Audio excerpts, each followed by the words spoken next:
Now that I'm almost 40, I really regret not seriously looking for a husband. I spent 10 years working like crazy and I didn't even want to date. In the end, I've realized that emotionally I'm completely empty. When I was 38, my father passed away. I had stopped working for half a year to take care of him and be with him.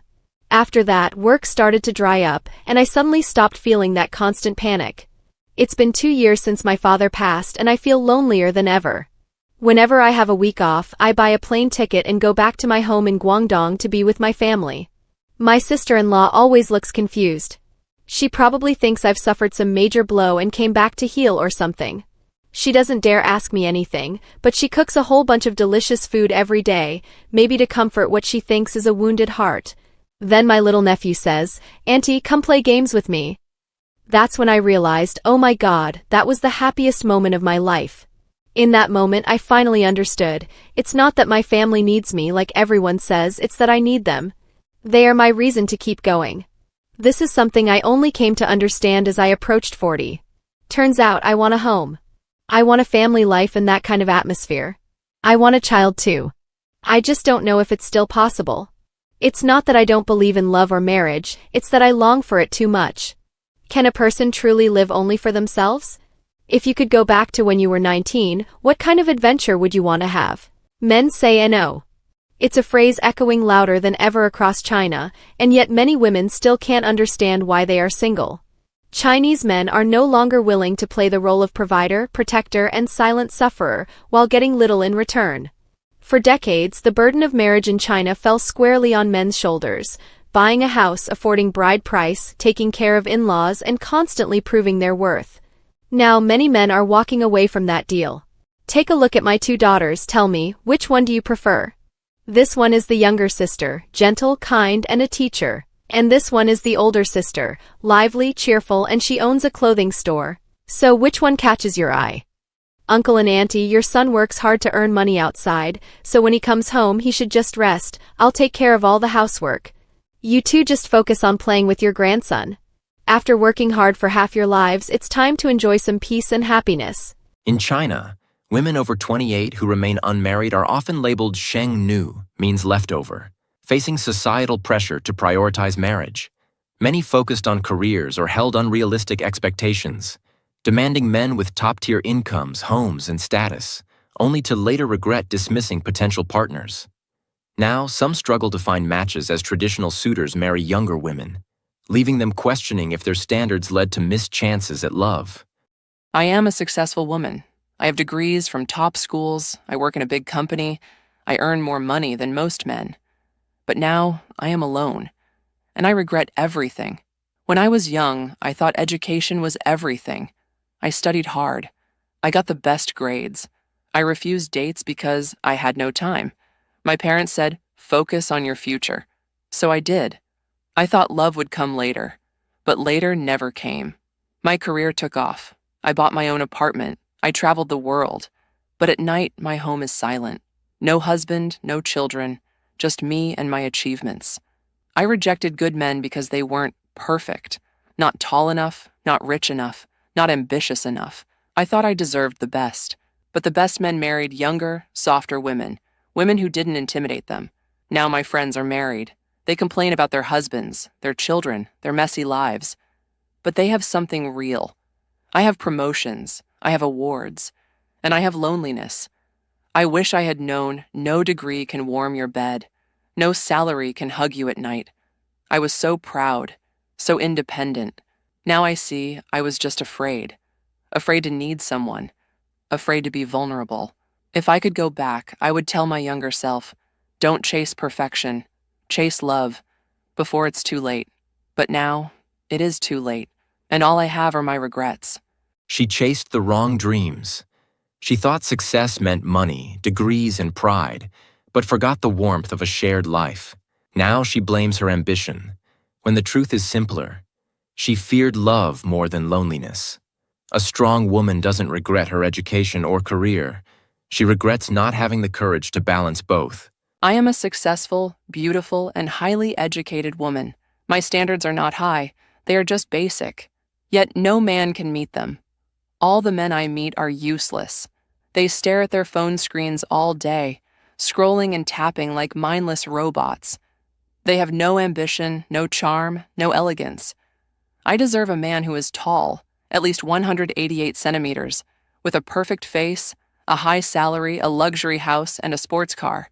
He must also be romantic, never tired, never boring, and never look at his phone when I speak. But what do I find? Men who check their messages during dinner, who laugh at memes instead of discussing art, who think Netflix and chill is a date idea. Disgusting. I refuse to lower my standards. If men cannot put down their phones, cannot speak intelligently, cannot worship me like a queen, then I would rather stay single forever. I am not left over. I am selectively waiting for a man who does not exist. And if he never comes, then the world has failed me. A woman should go after a man's money, not the man himself. Do you know what the most disgusting mindset a woman can have is? Always trying to prove to a man, I like you for who you are, not for your money. Let me tell you, only the dumbest women think like that. I study human nature professionally, and I'm telling you how men really think, whether you want him for who he is or for his money. He only wants one thing from you, your youth and your body. So remember this for the rest of your life, from the very first day you deal with men. The type of man who can't leave you is the one who spends money on you. The more he spends, the more he can't walk away. So what's this nonsense about liking a man for who he is, not for his money? I want the money, so what? While I still have some beauty, I should go for the money. When you can get a man to buy you a house, buy you a car, and give you spending money, trust me, he won't leave you. He's invested too much. In economics, this is called sunk cost, right? And even if he does leave, so what? At least your youth wasn't wasted. When I teach female business owners, I tell them the same thing. You must understand behavioral science. All men are animals. You need to analyze your partner using behavioral science. Same with clients. Don't waste your days wondering how to serve clients better. From the very beginning, you should know, I must get money out of this client. If you can't make money from him, he is not a high-quality client. Why keep him? You know the saying, those who cater to losers will lose everything? Losers only take advantage of you. It's the same when choosing a husband or a man. You must stay with a man who has money. Otherwise, you waste your body, your youth. And when you get sick, he has no money. And you'll have to pay for treatment yourself. So I tell all of you, remember this forever. When you truly understand marketing, you can see through life. Everything you face every day is human nature. To defeat the opponent, use anger. To take their strength, use strategy. Older leftover women are really a tragedy. Once a woman is over 33 years old, no matter how beautiful she is, it's basically hopeless. For older leftover women, it's really hard to find a partner. They always say things like, so many people used to chase me, and they were all such good matches. You always think the best one will be the next one.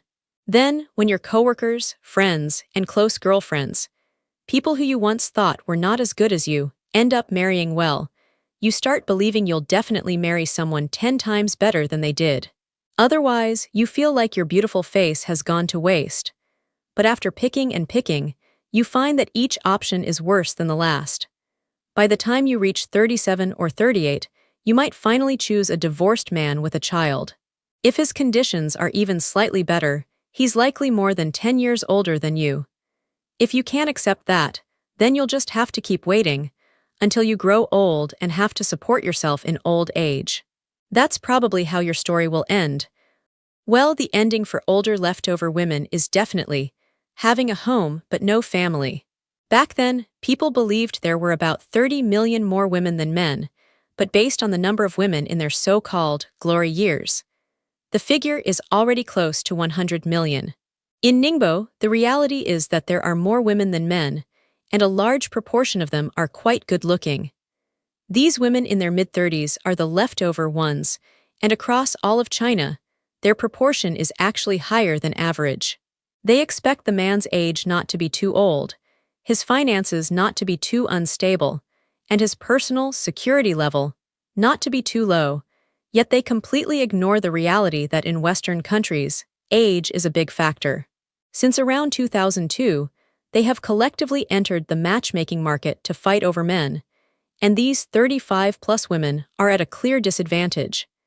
Even those who try to find men from other places still haven't faced reality. Like that one woman from out of town who said, "If you don't take me, I'll just casually find some rich guy to go with today." But in truth, those so-called foolish rich guys are extremely rare. For older leftover women marrying outside their hometown, it feels like they think there must be some grand, world-changing scene awaiting them. I am 38 years old and still unmarried. Sometimes, I feel lonely and wonder if I will ever find someone to share my life with. My friends and family are all married, and though they don't say it, I know they worry about me. I try to stay strong and focus on my work, but deep down, I long for a partner, someone who understands me, cares for me, and walks beside me through life's ups and downs. I believe love doesn't have an age limit, but sometimes I can't help but feel anxious. Will I ever meet the right person? Will I have the chance to build a family of my own? I pray that God or fate will bring me a good man, kind, responsible, and sincere. Until then, I will keep hoping and working on myself, trusting that one day, my time for love will come. If anyone reads this, please pray for me or send me good thoughts. I just want a simple, happy life with someone who truly loves me. Thank you for listening to my heart. I was born in 1991, and I'm 35 years old now. I have a bachelor's degree and work as a white-collar employee at a foreign company in Shanghai. I'm still unmarried and have no children. I don't even have a partner. I used to believe that with my conditions, decent looks, a good job, and a solid education, finding a partner would be easy for me. So when I was younger, I didn't take dating seriously. In my 20s, I focused on work, moving between different cities. Then when I turned 30, I felt it was time to settle down, to find someone and get married. That's when I realized how difficult it is for an older single woman to find a partner in this market. Before, friends and relatives would eagerly try to introduce me to potential matches. But back then, I was very proud and wouldn't even consider them. I wanted to find someone on my own and looked down on blind dates. Now, there's basically no one left to introduce me to anyone. Occasionally, maybe once or twice a year, a relative might introduce someone, but usually it's someone divorced with children. And because of my pride, I'm not willing to accept that. I don't feel ready to marry someone like that and immediately become a stepmother. I don't think I could handle that kind of relationship, so I don't consider it. But then, what kind of partner can I even find? People my age are already married, many with kids around 10 years old. Younger men hear that I'm much older and don't even consider me, so now, it feels like my only option might be divorced men with children. But even they prefer women with similar backgrounds. Divorced women. They think that if a woman is still single at this age, there must be something wrong with her. If I try to date on my own, my social circle is very small. There are hardly any single people around me. I've also tried using social platforms to find a partner, but they mostly turned out to be hookup apps, not places where people are seriously looking for relationships. Eventually, I gave up. I thought maybe if it's meant to be, I'll meet someone naturally. But last year, I searched for a whole year, and not a single person appeared. I've never been someone who doesn't believe in marriage. I've always wanted to find a partner. I believe humans are social beings, and getting married and having children is a natural part of life. If you don't do that, life feels incomplete, but finding a partner is really hard. Now that it's 2026, I don't know where I should go from here. Ordinary people should get married early. Don't listen to what the internet says about marriage being bad or telling you not to marry. Think about it. Who are the people constantly telling you not to get married? First, there are celebrities and wealthy people. They don't want to get married. Well, of course, they have a lot to lose. Once they marry, they may have to share their wealth. And most of them won't find someone better than themselves in terms of status or money. So they end up marrying someone with less, and they don't want to divide what they have. Second, the people online telling you not to marry are often extreme personalities. In real life, their personalities might not even be good. To put it bluntly, they're internet trolls. Think about it, these people, even if they sound a bit intellectual, in ancient times, would have been poor, frustrated scholars who might not even pass the imperial exams. Back then, they wouldn't have had much status. Now, in modern times, they sit online promoting the idea that marriage is bad, but their lives are often not going well in many areas. If you follow their advice, try it in real life and see what happens. If you're in big cities like Beijing, Shanghai, or Guangzhou, Maybe you can get away with not marrying even as you get older. Life is more developed. You can still go out, explore, and keep yourself busy. But what about smaller cities or towns? In second or third tier cities, or small counties, things are different. If you don't marry, first of all, your boss might think something is wrong with you and you still expect a promotion. In those places, people who get promoted usually have stable marriages and family lives. Second, if you don't marry, think about your social life. After 35, have you noticed? When people go out, they go with their families. Whole families hanging out together. If you're not married, try fitting into that. You just can't. You won't belong. And in the long run, what will you do? Wealthy people can date around, travel the world, and enjoy life. But what about you? You might just stay alone in a small room. One day, if something happens to you, no one might even notice. If you get sick, no one will be there to care. And you're letting these frustrated scholars influence you, telling you to marry late or not at all. Haven't you noticed? Many people who marry late often have some kind of personality issues. If someone has a successful career, they usually know exactly what they're doing. But if their career isn't going well, they might be stubborn, difficult, bad-tempered, and unreasonable, or sometimes just very irresponsible in relationships. A lot of late marriages come from such situations. People who are successful in both career and family may delay marriage for a reason, but they usually have something to show for it. But you're an ordinary person. What are you comparing yourself to them for? Just live your normal life. Get married, have children, and live a stable, ordinary life. In fact, the more a man loves you, the more he tends to do these three foolish things. But the truth is, 99% of women don't realize how lucky they are. They even treat a man's sincerity as a burden. What they don't understand is that in this fast-paced, restless world, if you can still meet a man who gives you his whole heart, it's something extremely rare. And once you lose a man like that, you may regret it for the rest of your life.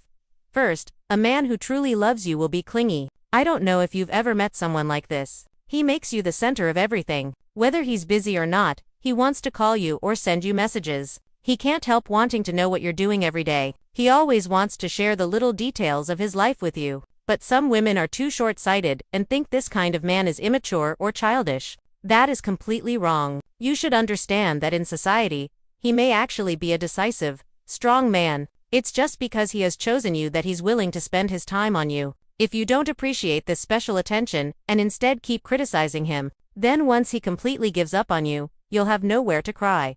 Secondly, a man who truly loves you is very honest with his body. The more he loves you, the more he wants to be close to you. When he sees you, he wants to hug you, to kiss you. In psychology, this is called physical attraction. It comes from deep inside and cannot be controlled. His instincts have already chosen you as the right person. If at this point you think he's too lustful or too childish, then you simply don't understand men. For a man to act mature is actually very easy. He's seen enough of the world and understands how things work. Deep down, he is calm and rational. But in front of true love, he lets go of all his defenses and shows his most genuine self. That's not immaturity, that's complete trust. That's why people say men remain boys at heart. You need to learn to understand and appreciate that side of them. Lastly, a man who truly loves you will have a strong sense of possessiveness. He might ask what you're doing, where you're going, or why you're wearing a short skirt. Some girls think he's trying to control them. But think about it, you're not his employee. Why would he want to control you? It's because he cares, because he loves you. He's afraid of losing you. He worries you might be deceived or get hurt outside. Men understand other men, so he knows what kind of bad intentions some men might have. Honestly, there's no such thing as a completely generous man in love. When a man falls for a woman, he's still human. How could a man who truly loves you give you absolute freedom? Sometimes, men express love in clumsy ways. He just wants to give you a sense of security. He doesn't want the woman he loves to get hurt, because if you do, it will hurt him even more than anyone else. So guys, these 3 points are enough to prove that you are a woman deeply cherished by a man. This is the most direct and open form of a man's love. It's not just favoritism. It's care rooted deep in his bones. Some foolish women simply don't understand a man's simple, genuine heart. They end up pushing away a man who had eyes only for them. But let me tell you, a man only gives his whole heart like this once in his lifetime. If you meet a woman who doesn't appreciate you, don't worry. There are platforms that understand women like this very well. I can help you take a look and make sure your sincerity is not wasted. If you're not a virgin, then don't ask for a bride price. Have you guys heard? Recently, something explosive has been circulating online. In many cities like Zhejiang, Anhui, Chongqing, Xiamen, and so on, news has spread that if a woman asks for a bride price, the man will request that she undergo a premarital medical checkup. Some even demand that the woman must be a virgin. The reason is simple. Since the woman is asking for a bride price, which is an old tradition passed down by the ancestors, then what was that tradition really about? In the old days, the tradition was that a young lady from a good family would be carried in a bridal sedan chair, formally married into a respectable family, becoming a virtuous wife and good mother. If a man spent a large sum to marry, it was for a woman with her chastity intact. So, men saying they want their bride to be a virgin isn't unreasonable. You demand a bride price, and I demand that you're a virgin, is that excessive? That's why both sides argue their points. Each believes they're right. Women want a bride price, men say fine, let's do a premarital check. If she's not a virgin, then no bride price, and that's that. So, what do you think of this reasoning? Do you support it? Marriage is supposed to be about love, loyalty, and building a life together. But in modern China, it has turned into one of the biggest scams a man can fall into. What's happening right now is brutal, and a lot of guys don't even see it coming until it's too late. The so-called bride price culture has destroyed any real sense of romance or trust, and many women have learned to weaponize marriage purely as a way to extract wealth from men. Marriage has now become a way for women to get rich, get married a few more times, and you end up with houses and money. But is it really like that? Let's look at this issue based on actual court verdict data. The Shanghai High People's Court did a statistical analysis of marriage and romance fraud cases from 2016 to 2021. In those 6 years, there were 637 criminal suspects in total. Among them, 475 were men and 162 were women. Out of the 475 men, 120 committed crimes by impersonating the opposite sex. Sure enough, men really do understand best what other men want. Indeed, there is a small group of opportunistic men and women who try to use marriage as a way to escape poverty and get rich. But for most people, the real desire is simply to find a partner and live a steady, ordinary life. I understand your hardships, and you understand mine. Let's put aside gender bias and cherish one another as we go along. In Chinese society, families put a ridiculous amount of pressure on men to prove they're worthy of marriage. A man is expected to have an apartment, often fully paid off, a car, savings, and on top of that, he has to cough up a massive bride price. In a lot of places, the bride price can reach tens of thousands of dollars, sometimes even over $100,000 depending on the region. For the average guy, that's years and years of savings wiped out in one move, all because he's been convinced that's the only way to secure a wife. Don't expect that a guy you met through a blind date will keep pursuing you actively forever. That has nothing to do with whether he has patience or is willing to put in effort. Those are two different things. Before I introduced a girl to a guy, the girl was 29, the guy was 31. Their backgrounds were similar. Their family situations were similar, and both worked in stable government jobs. When they first met, the guy took the initiative to invite her for coffee. They had a great conversation, and then he also invited her to dinner. I thought the signals were pretty clear, right? One was willing to ask, the other was willing to go. Both seemed interested in getting to know each other further. I figured they might work out. But unexpectedly, after 2 weeks, the girl came to me complaining. She said the guy lacked patience. What happened? At the beginning, the guy was very proactive. He would message her, share his daily life, and ask her out for a second meeting. They interacted like this for about a week. But starting in the second week, she noticed that he contacted her less frequently. At first, it was many times a day. Then it became 2 or 3 times a day. Then once a day. Eventually, he barely said anything at all. At first, the girl didn't think much of it. She assumed he might be busy. But later, she realized he had completely gone silent, basically disappeared. So I asked her, how did you reply each time? She said, I replied normally every time. And I even went to the second meeting. We had good conversations. So I don't understand what happened. So I asked her one more thing. Was he always the one initiating conversations? Did you ever take the initiative even once? She was surprised and said, no. Aren't guys supposed to be the ones who always take the initiative? Later, I also talked to the guy and asked what happened. He said, every time we chatted, I had to come up with topics. Her replies were just a few words, and she responded slowly. She never once initiated a conversation. It felt exhausting, so I just let it go. Then he added, I'm already 30.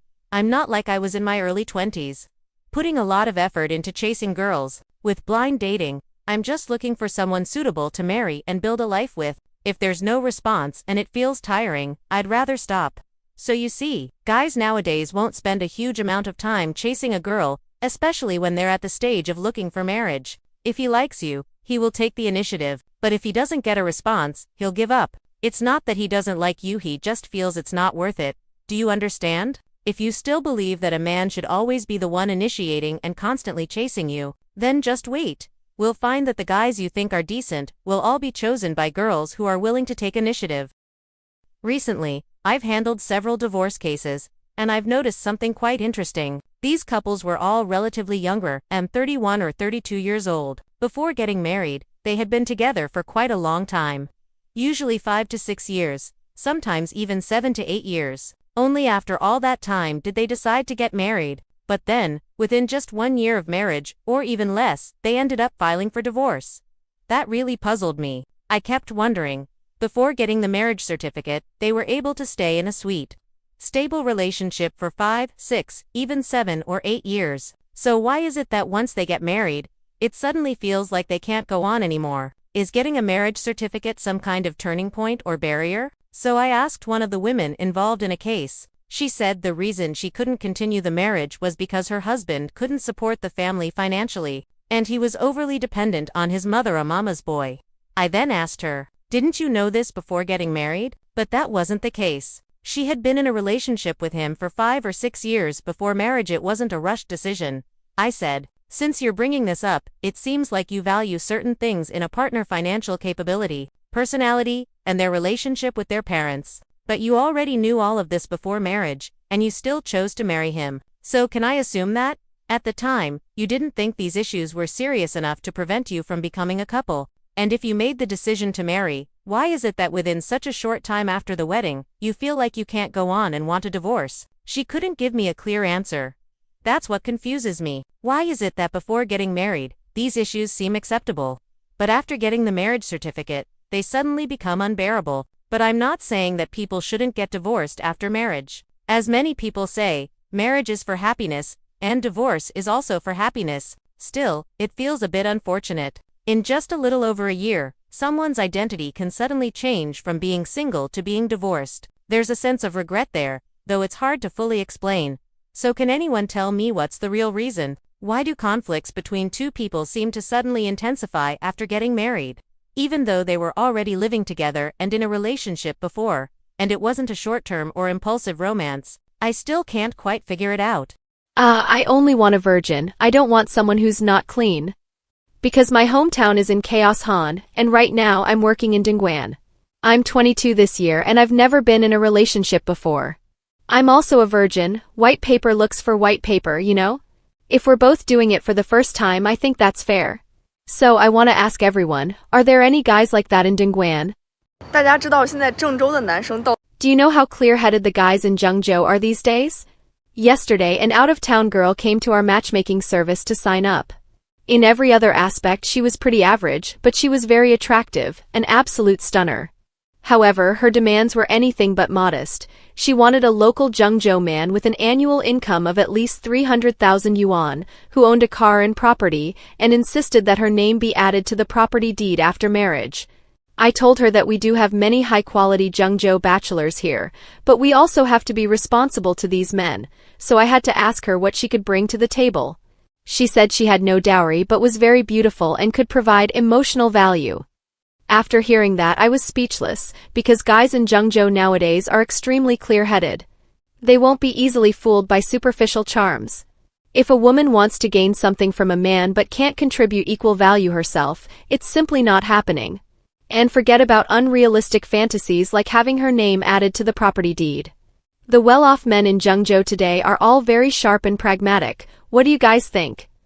我建议普通女孩最好在3 I recommend that ordinary girls try to marry before turning 30, because after 30, no matter how outstanding, beautiful, or independent you are, most of what's left around you will just be, well, crap.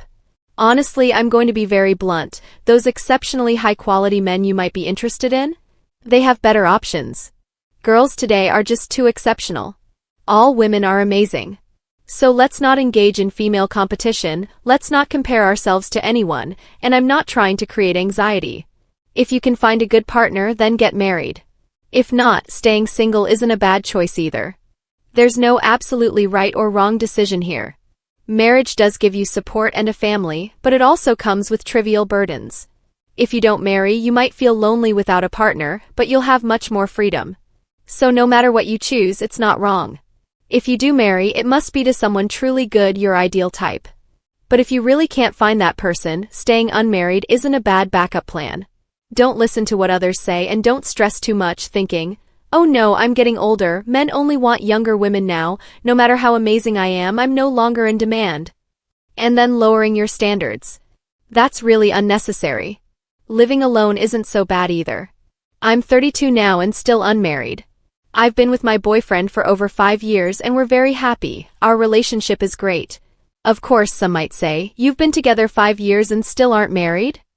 If things stay like this forever, I wouldn't necessarily mind. But who knows what the future holds? That said, I'm not opposed to taking the next step, nor am I afraid of losing him.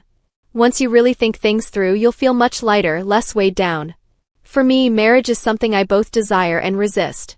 It's not that I don't believe it could bring me happiness, it's just, well, I don't want to test human nature. 现在啊，深圳的大连 Nowadays, the leftover women in Shenzhen are getting increasingly anxious. They've realized that the speed at which they lower their standards can't keep up with the speed at which their perceived value declines. Not long ago, at a Shenzhen matchmaking corner, I met a woman born in the 1990s who poured out her frustrations to me. She said she had been on nearly 30 blind dates, and even though she kept lowering her expectations, she was still rejected by the men every time. The woman explained that when she first graduated, she was completely focused on her career. Back then, many men pursued her, but she turned them all down. After working hard for 6 years, she finally became an executive, but by then she was almost 30, and everyone around her started pressuring her to get married. She thought her own conditions were pretty good, so she wanted an equally outstanding partner. In her mind, men who didn't own a car or apartment, didn't have a Shenzhen hukou, household registration, or earned less than 400,000 yuan a year were simply not up to her standards. Even if a man met her criteria, she still wanted to carefully assess whether he was truly sincere. As a result, she dragged things out until her mid-30s, only to suddenly realize that no one was pursuing her anymore, and hardly anyone was willing to introduce her to potential partners.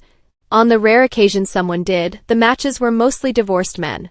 That's when she panicked and decided to take the initiative by going on blind dates. But even after repeatedly lowering her standards, men still thought she was too old and worried she might have difficulty having children. Eventually, she could only meet with divorced men or those who had been briefly married but had no children. It was then that she realized she had missed her best opportunities, and by then it was too late for regrets.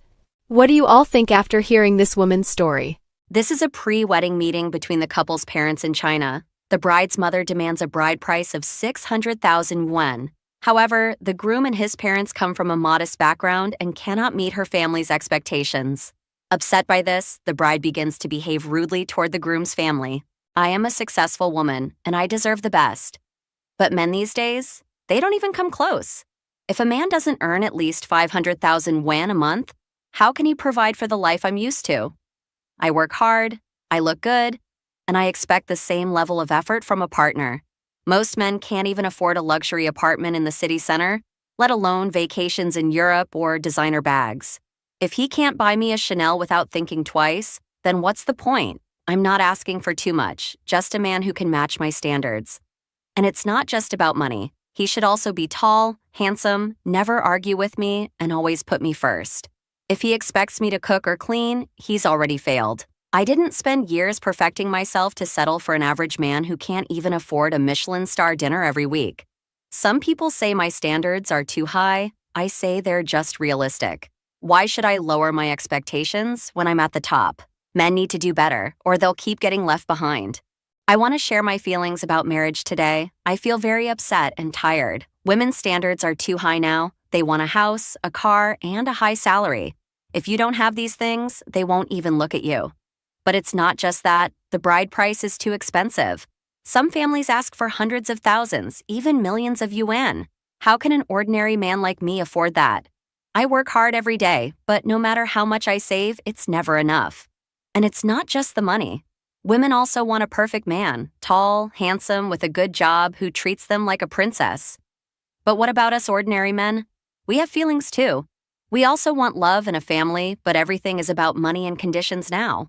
I see my friends struggling too. Some of them gave up on marriage because it's just too hard. Others borrowed huge amounts of money just to get married, and now they're drowning in debt. Is this what marriage should be? I don't understand when love became so cold, so calculated. My parents' generation didn't have much, but they built a life together. Now, everything is about how much you can give before the marriage even starts. What's the ideal age to get married? Personally, I don't feel ready for marriage yet, but I believe around 25 is a good age. Even though I'm 26 now, I still don't feel prepared. However, I think I should consider marriage soon since I still have the opportunity, and men are still interested in me. However, I do understand why some women won't settle in their 20s. Do you like Chinese men or foreign men? I'm more into foreign guys, especially Western men. I don't care if they're white or black. I just think they're taller and richer, so I prefer them over local guys. Do you prefer Chinese men or foreign men? I appreciate both, as long as they're honest and loyal, though that seems hard to find nowadays. Many men today have multiple partners or relationships, so genuine commitment is rare. Many women in their 30s come to me, holding long lists of demands for the men they want to marry. They tell me the man must own a house and earn a high salary. Some even say he must accept that she will not cook or clean. I listen quietly, but inside I feel sad because I know the truth. These women are often avoided by men at this age. The men who meet their standards usually marry younger women. The women don't understand why no one chooses them. They blame men for being shallow, but they don't see their own lists are just as harsh. Love is not a shopping list. A good marriage needs warmth, understanding, and compromise, not just demands. Some women get angry when I say this. They insist they deserve the best. But life is not about deserving, it's about matching. If you want a man with money, ask yourself what you offer in return. If you want kindness, are you kind too? The best marriages happen when both sides adjust, not when one waits for perfection. I wish more women understood this before it's too late. I am a successful woman with high standards, as I should be. I worked hard to get where I am, so why can't men do the same? Every time I meet a young man, I ask about his salary, and every time I am disappointed. They earn nothing, maybe $10,000, $20,000 a month if I'm lucky. How can they expect to support a family with that? I deserve a man who makes at least $100,000 a month, owns a nice apartment, and drives a good car. Is that too much to ask? But no, instead these men just play video games all day. They come home from their low-paying jobs and waste time staring at screens, clicking buttons like children. What kind of future is that? I don't want a man who acts like a boy. I want someone ambitious, someone who works late, who builds a career, who can afford to take me on vacations to Europe or Japan.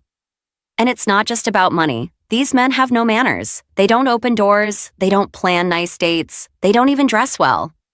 I see them wearing cheap clothes, eating street food like students. At my age, I expect fine dining, designer gifts, a life of comfort. But all they offer is mediocrity. I don't understand why men today are so lazy. My father worked hard his whole life. My uncles built businesses. But this generation, they just want to relax, play games, and pretend that's enough. Well, it's not enough for me. I refuse to lower my standards just because men refuse to rise to them. If no one can meet my expectations, then fine. I'd rather be alone than settle for less. She wants a man who makes $100,000 a month but brings nothing but demands to the table. She talks about ambition but only values money, not character, not kindness, not even love. She expects luxury but offers no warmth, no partnership, just a checklist of requirements. Maybe the real problem isn't that men aren't good enough for her, but that she isn't good enough for them. I am a 38-year-old high-quality leftover woman. At this age, unmarried, am I truly happy? Now I realize my physical health is declining day by day. After 30, if you don't have children, your life becomes a series of farewells. Look at me, I'm constantly falling ill every few days and now my voice is hoarse. My physical condition is deteriorating. The friends around you will drift further and further away, and so will your family. They will keep aging, passing away, or living their own lives, while you remain stuck in this cycle of goodbyes. But if you have a child, your perspective might change.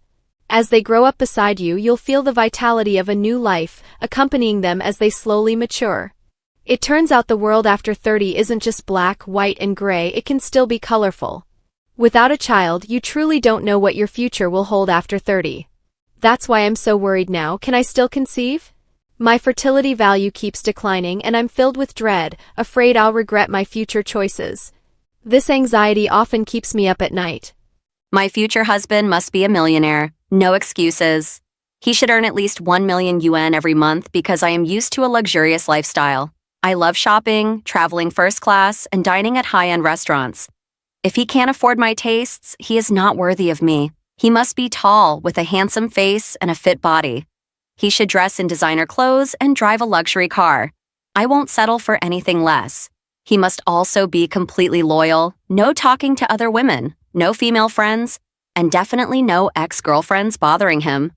His phone should always be open for me to check because trust is earned, not given. He must spoil me with gifts, designer bags, jewelry, and surprise vacations.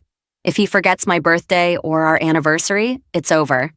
He should also be romantic, sending me flowers every week and writing love letters like in the movies.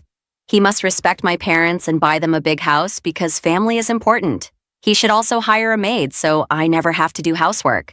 I don't cook or clean, that's his responsibility to provide for me. Most importantly, he must treat me like a queen. I am the prize, and he should feel lucky to have me. If he can't meet these standards, he should step aside. I won't lower my expectations for anyone.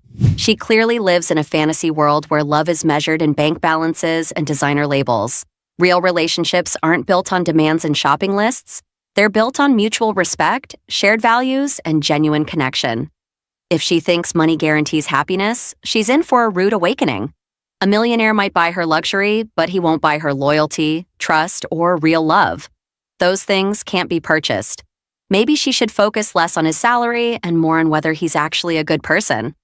Otherwise, she'll end up alone, surrounded by expensive things, but with no one who truly cares about her. This clip went viral in China. As you can see in the video, a woman rushes to stop an average-looking man to introduce him to her best friend.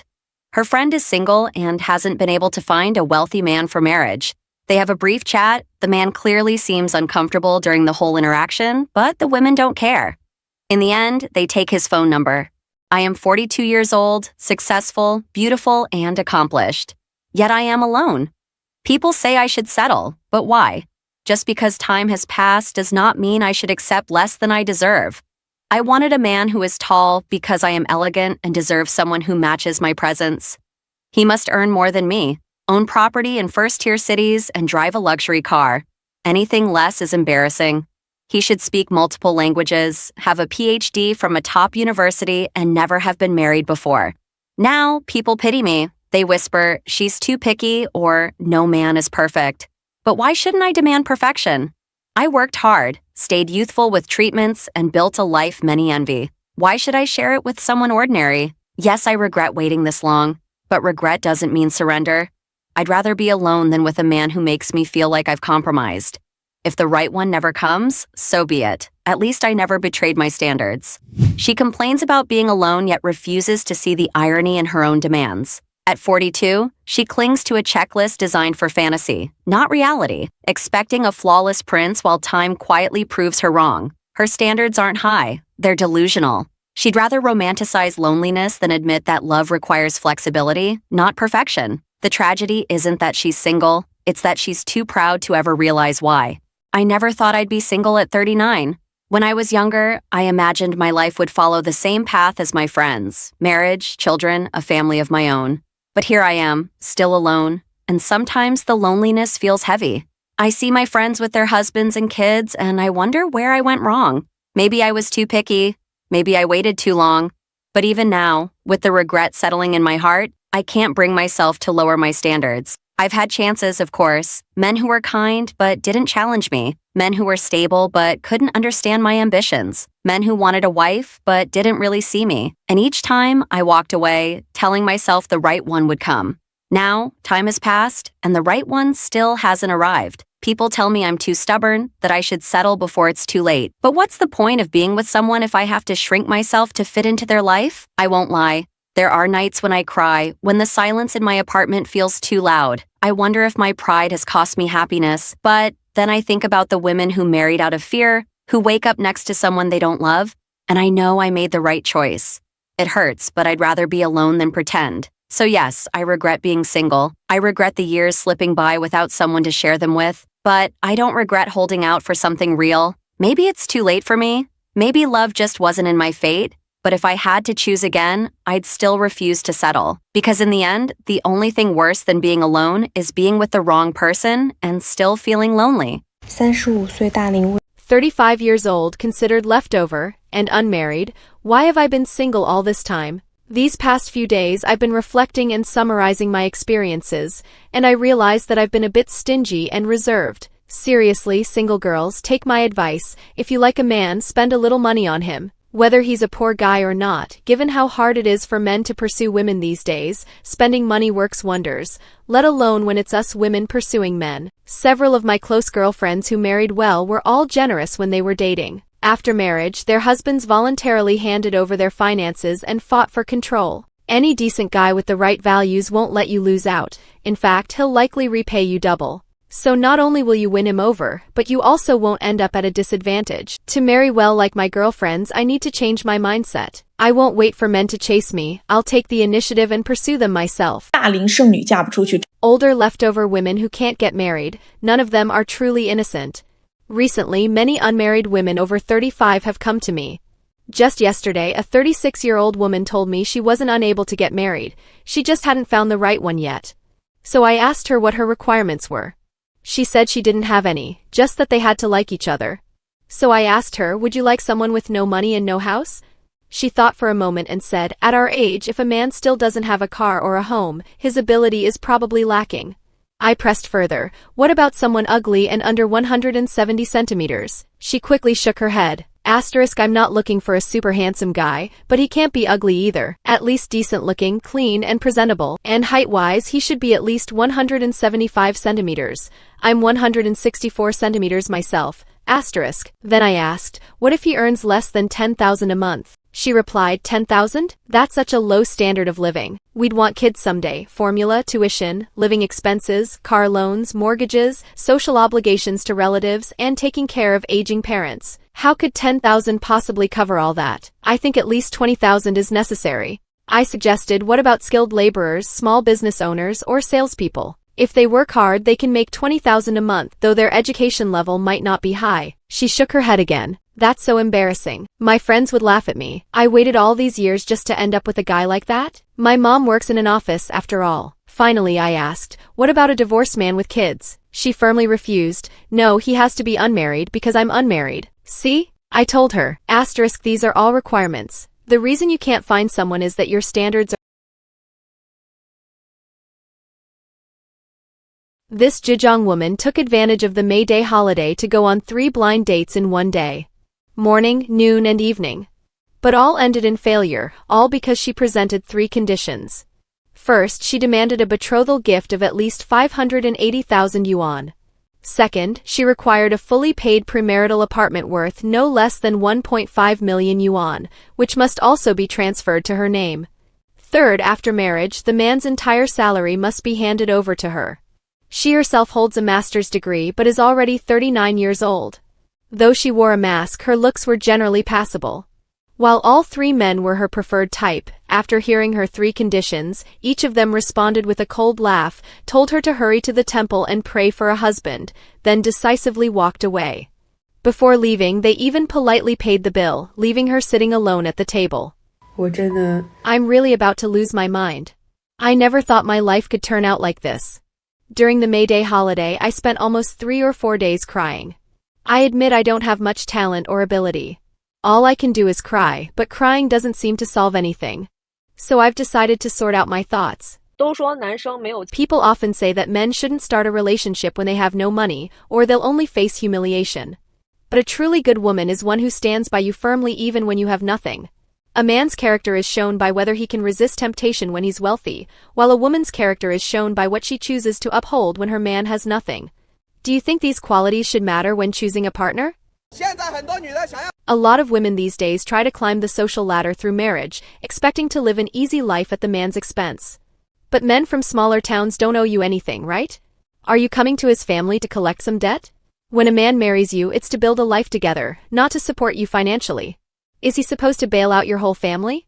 Giving a big betrothal gift, bride price, is just setting him up to be taken advantage of, same with putting your name on his property. The more money and assets you demand up front, the more likely you'll just walk away later. He's already letting you live in his home, isn't that enough?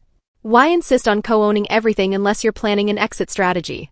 Plenty of people pull this trick, take half the assets after divorce. Don't encourage this toxic mindset. A huge bride price is basically funding her escape. The more you pay, the faster she'll leave. If you want something, work for it yourself. We all need to stand against this. The dating scene keeps getting worse.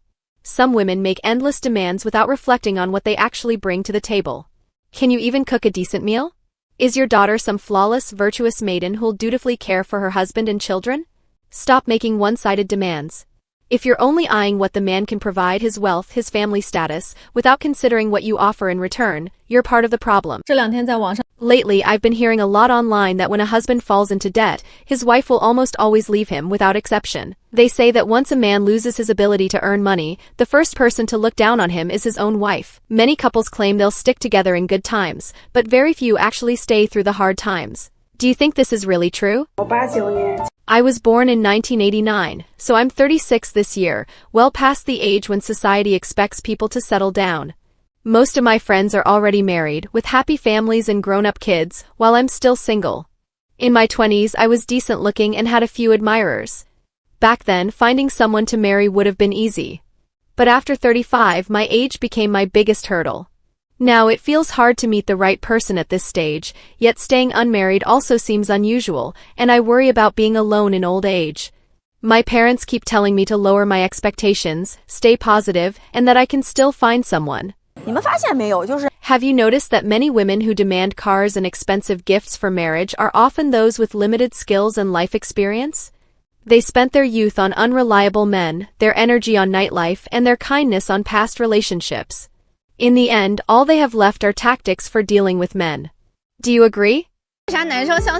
When guys go on blind dates and hear a girl say she loves traveling, it usually doesn't work out. The moment a girl says her hobbies are traveling, makeup, fashion, photography, or yoga, most guys will want to leave. Don't assume she's just someone who loves life. Think about it, all those hobbies require a lot of money. This comes from one of our male members who said, they don't love life, they just love spending money. On the other hand, if a girl says she enjoys gaming, comics, binge-watching shows, sleeping, cooking, or doing little DIY projects, that's more relatable. These are hobbies that ordinary people can actually afford. I am a 38-year-old single, unmarried, with a master's degree and my own company. I've always believed that working hard to earn my own money is a mark of excellence. But at this age, the setbacks I've faced in the dating market have been truly disheartening. I can honestly tell young women, whether it's men your age or younger, they will discriminate against you because of your age, and this discrimination seems to be socially accepted, as if you somehow deserve it. Another objective reality is that very few of your peers are still single. Perhaps your best option is to prepare yourself for the possibility of growing old alone. Let me tell you, the number of single women over 30 in Chengdu has already surpassed the 2 million mark, and among them, 500,000 are high-quality single women over 35. But these women aren't in a hurry. They believe that waiting patiently will lead to better options. However, I'll be brutally honest here. Chances are they won't find anyone and may have to face the reality of growing old alone. Why? Because they all share the following traits. Highly educated, they won't settle for men without a college degree. Demanding housing requirements, they insist that men must own property in Chengdu. If they relax that requirement, they'll then demand height, or that the man's home must be in a better location and larger than theirs. Truthfully, they're anything but flexible. Expect men to outperform them in every way, because let's be real, that's what they're truly asking for. Now, think about it. If a man meets all these high standards, wouldn't he have way more options than just these women? So tell me, who do you think men would choose? I do regret not getting married earlier. I'm 35 this year, and what scares me the most isn't change, it's the fear of not being able to have children. I also dread seeing others post about their kids on social media. Sometimes when I can't sleep at night, I scroll through my feed and see things like, oh, my third child is born, my second child just arrived, my second kid is already starting middle school, or my oldest is about to enter high school. Every time I see these posts, I feel like I'm in a completely different era. We're around the same age, but it's as if we're 2 generations apart. I don't know, it just feels like I'm either a cycle behind or ahead of everyone else. While their kids are about to go to college or high school, I'm still alone. By the time they become grandparents, my child might still be in elementary school, or I might not even have one. Sometimes I think about how a single choice can lead to completely different paths in life compared to others. A 39-year-old leftover woman was diagnosed with menopause and is utterly devastated with regret. This woman, born in 1985, is an only child from a local family in Changsha. She runs a brick-and-mortar store with an annual income of around 250,000 yuan and stands at 1.6 meters tall. Objectively speaking, her conditions are quite good, but unexpectedly, during a checkup this month, she was found to have entered menopause. The doctor explicitly told her that she can no longer conceive. Wow, when she heard the news, she broke down in tears, crying her heart out. She used to think her conditions were excellent and that she still had options, but now she feels she's completely lost her eligibility in the dating market. What do you all think? Absolutely avoid dating older leftover women. Today, I'll break down why. First, let's talk about their advantages. They're obvious. These women are mature, sensible, and not clingy. To put it bluntly, they can read your mind with just a glance. They can hold deep conversations with you, even making you feel like you've met your soulmate. This kind of mature, understanding woman is easy to fall for. You might even feel a strong physical attraction. But the downsides of older leftover women are just too glaring. They're materialistic and selfish. No matter how much money they have, they won't spend a dime on a man. They'll say things like, "I've been hurt before, that's why I'm like this. So you'll have to pay for the mistakes of her past and the youth she's lost. If you get involved with her, you'll be expected to bankroll her entire life." This kind of woman is incredibly selfish, materialistic, and full of herself. Ever since the internet boom in recent years, these leftover women have lost all sense of insecurity. They've been fed so much self-help nonsense that they've turned into delusional old crows. The moment you get close, you'll realize. Age is the least of their problems. Not only will they drive you insane, but they're also childish in behavior and language, all while being extremely arrogant. Older leftover men? At worst, they're just cheap, socially awkward, and bad at conversation. But older leftover women? You can't even imagine the kind of bizarre thinking they might have. Have you ever encountered an older leftover woman? Leave your thoughts in the comments. Has capital already begun to abandon Chinese women? Why? Because women are gradually becoming less useful to capital. The reason? Men today are waking up. At this point, some sensitive and fragile women might get angry, but don't assume I'm talking nonsense. Men are already starting to resist. More and more are choosing to stay single and not marry. They're no longer willing to spend money chasing women. Some have outright given up on marriage altogether. And capital at its core is all about making money. The situation now is clear. Smart men have woken up. The era of men being economic providers is over. When men earn money now, they'd rather spend it on themselves, to please themselves. They no longer want to use money to please women. For women, the tools of wealth extraction and social climbing have already begun to rot and be abandoned, because men are no longer willing to play along. Statistics show that since 2021, the number of Chinese men spending over 1,000 renminbi per month has far surpassed that of women. Don't assume men don't spend much in daily life. When they do spend, it's often in big amounts. Hundreds of thousands on a car, 50,000 or 60,000 on a snowboard, tens of thousands on in-game purchases or modifying their cars. They travel the world to ski, dive. The truth is, men have never been short on money. They just lowered their standards before in pursuit of women. Now they're rethinking things. They've started to focus on loving themselves, pleasing themselves, and rejecting transactional relationships. So for those women who think they can test a man's sincerity with money, that tactic is starting to fail. Can we just focus on genuine relationships now? Going forward, any chance of squeezing money out of men will likely come down to pure luck. In China, women who stay single past the age of 27 are often called leftover women. This term may sound harsh, but it is used often in society, on TV, and even by some families. Many people believe that a woman who isn't married by a certain age has missed her chance. I got kicked out of the house again. I've realized that no matter how wholeheartedly I give myself to this family, it's useless. My parents only see me as a burden, a money-losing deal. They say a married daughter is like spilled water. But I'm not even married yet, and they're already trying to kick me out every day. I feel like I've lost more than I've gained. So I've decided to leave home. I won't stay here anymore. I want to break away from my original family. I don't know if things will get much better, but I hope so. Parents often worry that if their daughter does not marry soon, she will be alone forever. They fear that others will gossip and say the family failed to raise her well. In some cases, parents feel ashamed or even angry. Older single women are picky, but their mothers are even pickier. Even if you manage to pass the test of the older single woman, it's still hard to get past her mother's test. It's not that women from the past were better than now. It's just that they were born in the wrong era. Back then there weren't many choices. But if they had been born now, in today's society, I'm telling you, they'd be even pickier. A lot of people didn't get to fulfill their dreams when they were young, so now they put all their hopes on their daughters. Have you seen those matchmaking shows for seniors?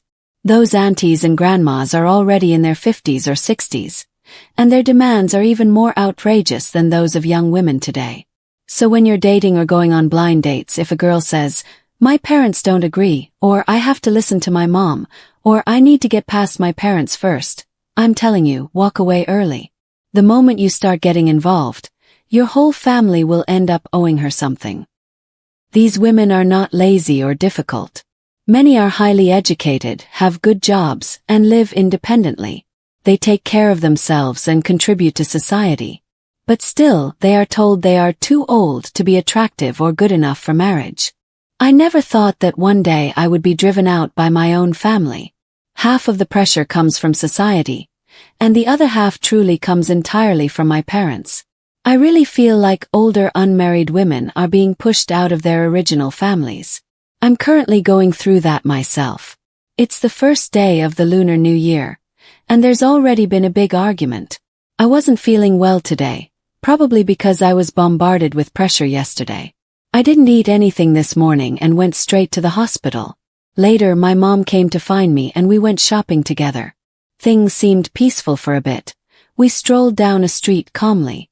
Then she brought up the topic of marriage and getting engaged. I told her I'm not in a rush. But if I can't give them a clear answer that matches what they want, then they think something's wrong, that I'm wrong or it's not acceptable. And the moment I try to argue back, they say things like, "Can't you just listen for once? Can you let me finish talking? Can't you behave?" But when I do stay quiet and just listen, then it turns into, "Can't you say something? What's wrong with you?" I never imagined I'd also be kicked out by my own family. They're desperate to get me engaged and married as soon as possible. The funny part is, my boyfriend and I, neither of us wants to get married or engaged. The ones who want it are our parents. Honestly, I want to say to them, why don't you just arrange it yourselves? Put 2 mannequins on the stage and call it a day. Why is it that the people actually involved don't want to marry, but everyone else insists we should? Is it really necessary? And now I can't even enjoy shopping anymore. I fled like a chicken. What makes me really sad is that life isn't supposed to be this hard. I feel like half the pressure comes from society and the other half, truly, all comes from parents. I won't deny that they love us.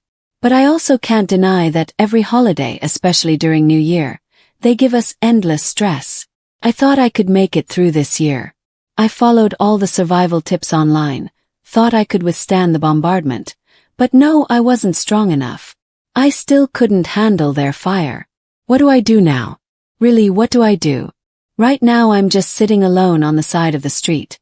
Lonely trees and lonely me. They've gone off shopping now, and I've been left behind by myself. not even knowing where to go. If a woman is still unmarried at an older age, it only means she has lived too happily. It shows that her parents from her original family never forced her out, never kicked her out of the house. They let her stay, which means they truly loved her deeply. Otherwise, they would have married her off to any random man, just to get her out of the house. Once she's gone, the parents feel relieved. They feel like they've fulfilled their duty as parents. Whether their daughter ends up happy or not, whether the man she marries is any good, or even whether she gets abused, they don't care. Many parents don't really care how their daughter is doing. They only care about themselves. They care about saving face and whether their child is married. As long as she's married, that's all that matters to them. Who she marries or how she lives doesn't matter. Some people use the phrase, women who don't get married will suffer when they're old, to scare women. But in reality, this is just men projecting their own inner fears. Just take a walk through a hospital and you'll see. Elderly men without a partner truly do suffer, with no one around to take care of them. But elderly women are often cared for by daughters or female friends. It's actually rare for an elderly woman to be cared for by a husband. Men are terrified of being left alone in old age without anyone to look after them, so they impose that fear onto women. In a male-dominated society, a man's social value usually revolves around profit and resources. If he's successful, he might receive praise in middle age. But once he grows old or faces a setback and is pushed out of the game, no one cares anymore. On the other hand, women's social lives are much more diverse. Even though patriarchal society tries to slander and divide female friendships, we still see groups of women shopping together. Older women chatting and bonding in public squares, neighbors buying groceries and dancing together. This is the rich social world of women. Remember, no man is worth giving up your own circle of friends. The scare tactics aimed at single older women are just a way to pressure you into following the path they want for you. Why is it that older single men are ignored? 'Cause frankly, no one cares about them. A woman's later life does not depend on marriage. So the idea that not getting married will be miserable is nonsense when it comes to women. Girls, have you noticed that it's really hard for older single women in Sichuan and Chongqing, especially in Chengdu, to find a partner? Because not only are the women competing with you for men, even the men are competing with you for men.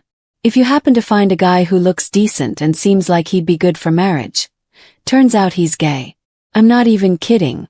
After you've been through a whole round of blind dates, you realize that most of the guys left on the market are either not normal or simply can't get a wife. There's also this type of guy who's super into traditional manners and raising kids, but has a huge superiority complex. And then there's another type, basically old men who've been playing the game for ages like 1,000-year-old foxes. You can't outplay them. So sometimes I think if it's really this hard to find someone, maybe I should just give up. But then late at night when everything's quiet, I start thinking again. I see other families happy and loving and I want that too. I want to get married. But when it comes time to marry and you can't find the right person, should you just settle? But if you do settle, you'll start asking yourself, why should I compromise? I've been living alone for so many years already. Why should I spend the rest of my life with someone I don't even like? It's really conflicting. Girls, have you ever felt this way? Sometimes I think I've figured it all out and tell myself, maybe I just won't get married. But I still feel like having a child is something I really want. What do you girls think? Isn't that true? Over the past few days, I've talked to many people and read a lot of information. The proportion of unmarried women over 30 is really high.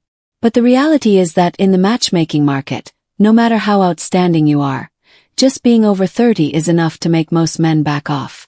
I think this is something many women haven't figured out, whether they actually need marriage or not.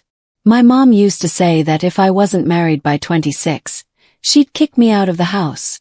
Of course, she was exaggerating, but it definitely planted a sense of urgency in my subconscious. I'm actually someone who is pretty goal-oriented. I like to plan, so I was very clear about it. I knew I needed marriage, so I acted before it was too late. When my husband once wanted to delay marriage until after 30, even though it was painful, I brought up the idea of breaking up. In the end, he gave in because of my determination. Now we've been together for 9 years. Some people might want to argue with me and say, "You're just lucky. What if you get divorced later? Why worry about so many what-ifs?" No matter the outcome, as long as it's your own decision and you have the courage and ability to take responsibility, it's fine. Who can guarantee they'll never divorce? Are you going to stop eating just because you're afraid of choking? The hardest thing in the world is people's mouths. Many people say, "If I can't find the right person, I just won't get married." But that's not the right mindset. You can say you don't want to get married or that you don't need marriage, and that's fine. But saying, "I won't get married unless I find the right one," that's just avoidance and passivity. If you've already decided that you want marriage, then put in more effort. Expand your network, meet more people. Eventually you'll find someone suitable. If someone doesn't like you, then improve yourself. Work out, learn makeup, read more books. Don't brainwash yourself or make excuses. If you keep dragging things year after year, you'll regret it. And to the parents watching this, if you need to push your kids, push them. Don't hold back just because you think they'll be upset. When they get older and can't find anyone, that's when they'll truly regret it. Of course, if someone has firmly decided they don't want to get married, then that should be respected. We need to allow different people and different voices to exist in this world. From the age of 20 to 30, I think for girls, finding a compatible and highly suitable marriage partner is more important than focusing on your career. A woman's youth is very short. From 20 to 30, you should date, keep dating. If someone isn't the right fit, move on quickly. With 10 years, you'll eventually find the right one. Don't prioritize your career so much during this time.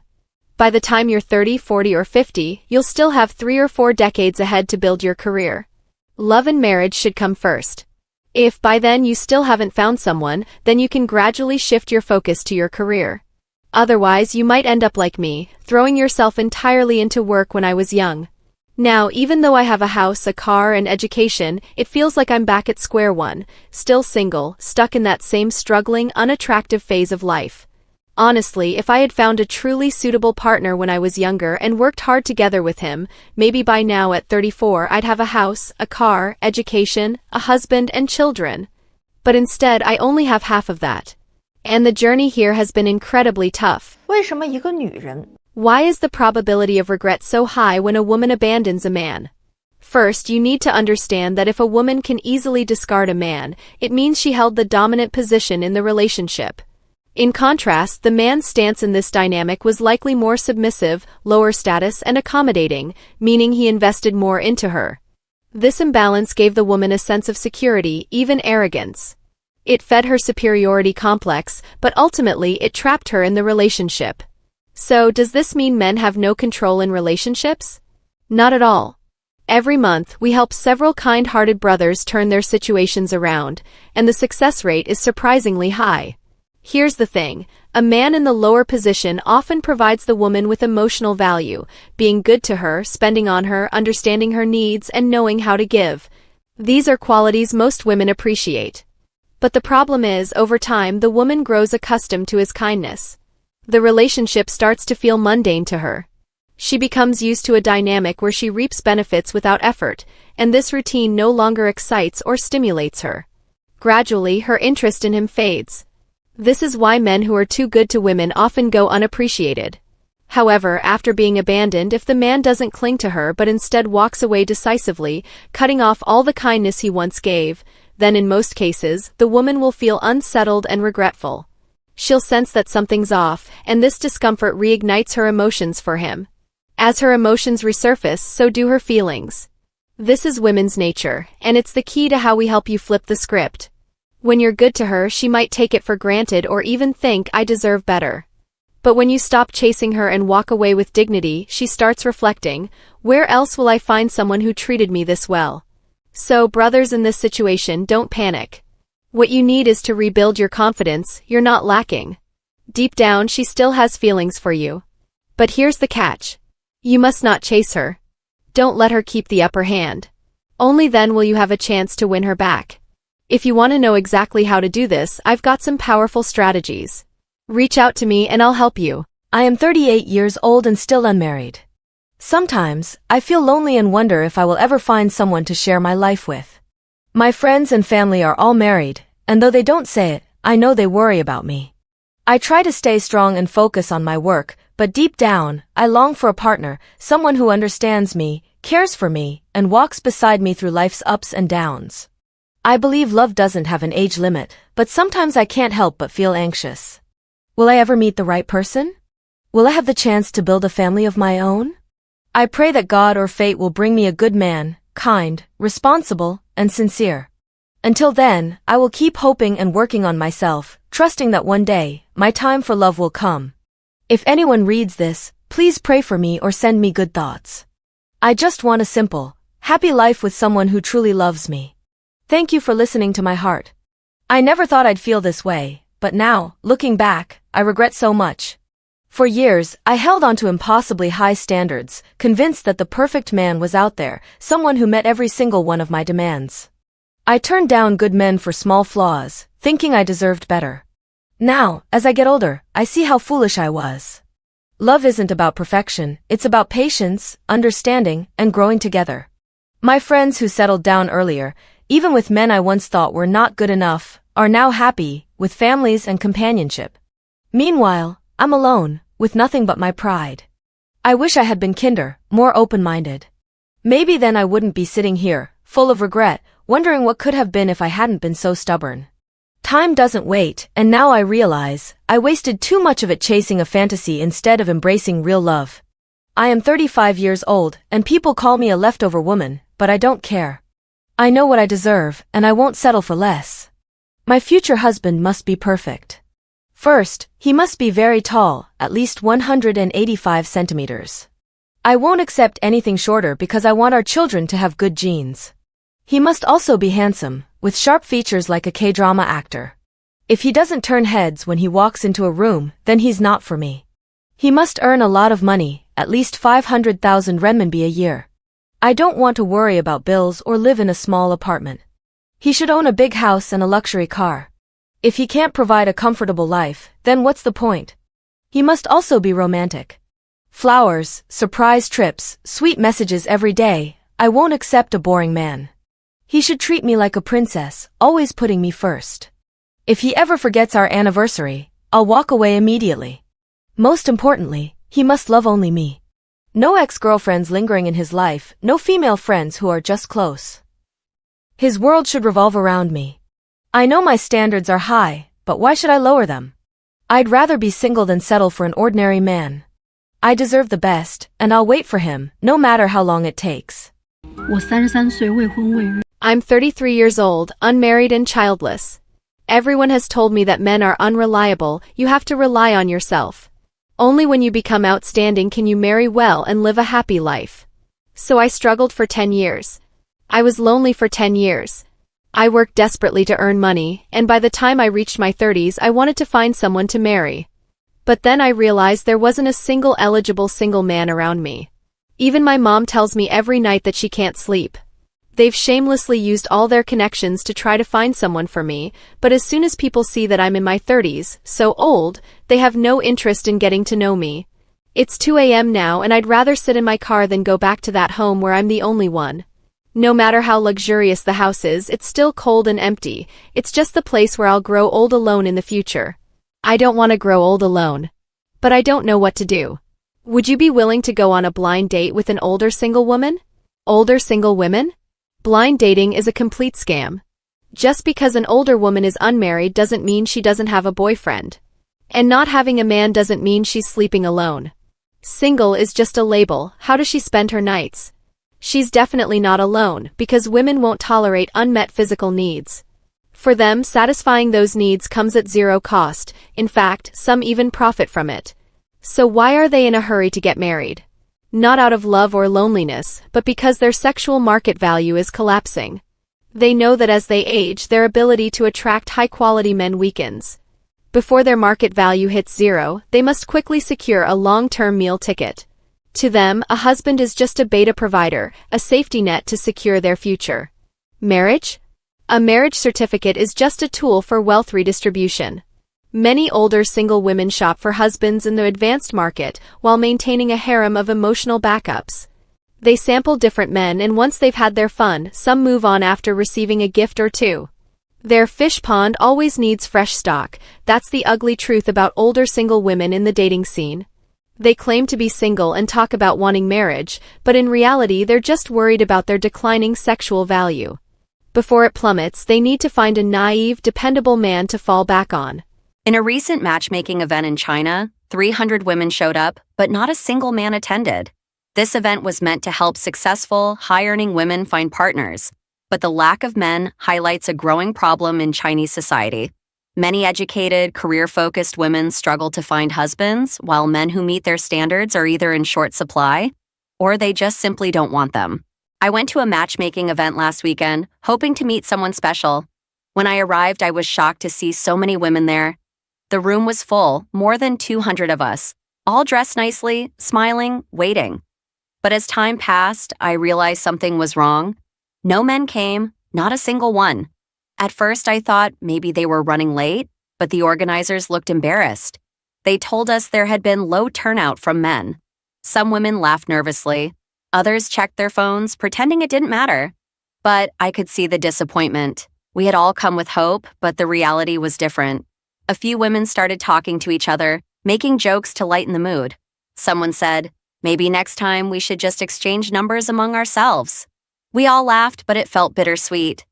I left early. On my way home, I thought about how strange it was. So many women, so much effort, but no one to meet. It made me wonder if things have changed, if men don't care about these events anymore. Or maybe we were all just looking in the wrong place. Either way, it was a lonely feeling, standing in a crowded room where half the story was missing. I don't know if I'll go to another one, but that night I realized something. Sometimes you can do everything right, show up with an open heart, and still walk away with nothing. And that's just how life is. I just want to say something about men today. I'm tired of their cowardice. Every time there's a chance to meet face to face, to actually talk and get to know each other, they run away. They hide behind their phones, sending empty messages, making empty promises. But when it comes to showing up, where are they? Gone. I've been to matchmaking events, I've agreed to dates, and so many times they cancel at the last minute. Or worse, they just don't show up. No explanation, no apology, just silence. What are they so afraid of? A real conversation? A real connection? Or is it just that they're too weak to face a woman who might actually expect something from them? They say they want love. They say they want marriage, but their actions prove otherwise. They'd rather flirt from a distance, keep things shallow than step up and be honest. It's pathetic. If you're not ready, then don't waste our time. But if you are, then have the courage to show up. Otherwise, stop pretending. We see right through you. I want to share my story with you, sisters, because I think many of us make the same mistakes when it comes to love and marriage. When I was younger, I had so many conditions for the man I wanted to marry. He had to be tall. He had to earn a lot of money, own a house and a car, and have a stable job. He had to be handsome, romantic, and treat me like a princess. I thought these were just basic requirements, nothing too much to ask for. Year after year, I rejected good men because they didn't meet all my standards. Some were kind and hardworking, but didn't earn enough. Others had good jobs, but weren't tall enough. A few were very caring, but didn't own a house yet. I kept waiting for the perfect man, believing he would come if I just held on a little longer. But as time passed, I noticed something. The men I once dismissed as not good enough were now happily married, building families, while I was still alone. My friends who married ordinary men, men who weren't rich or exceptionally handsome, were living peaceful, loving lives. Their husbands worked hard, took care of them, and were good fathers. Meanwhile, I was still chasing a fantasy. Then I met my husband. He wasn't tall, didn't own a house, and his salary was just average. But he was patient, honest, and truly loved me. At first, I hesitated because he didn't match the image I had in my head. But my mother told me, a good heart is worth more than a full wallet, so I gave him a chance. Now, years later, I realize how wrong I was before. Love isn't about finding someone who checks every box on your list. It's about finding someone who will stand by you, respect you, and build a life with you. My husband may not be rich, but he works hard for our family. He may not be tall, but he carries all my burdens with me. He may not be perfect, but he is perfect for me. Sisters, if you keep waiting for a man who meets every single one of your high standards, you might wait forever. Real life isn't like the dramas or novels. Real men have flaws, just like we do. Instead of focusing on what they lack, look at what they can offer: loyalty, kindness, and a willingness to grow with you. Lowering your standards doesn't mean settling for less. It means opening your eyes to the real qualities that make a good husband and father. Don't let pride or unrealistic expectations rob you of happiness. The right man might not be the one you imagined, but he could be the one you truly need. I used to go to matchmaking events and go on blind dates, hoping to find someone to marry. But after many disappointments, I've stopped. The main reason is that many women have standards that are just too high. Standards that most ordinary men like me can't meet. They want a man who earns a lot, has a house and a car, is tall and handsome, and treats them like a princess. But the truth is, I'm just an average person. I work hard, but my salary is normal. I don't own a house in the city, and my car is just a simple one.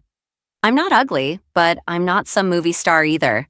At first I tried. I went to these events, talked to women, and even lowered my own expectations.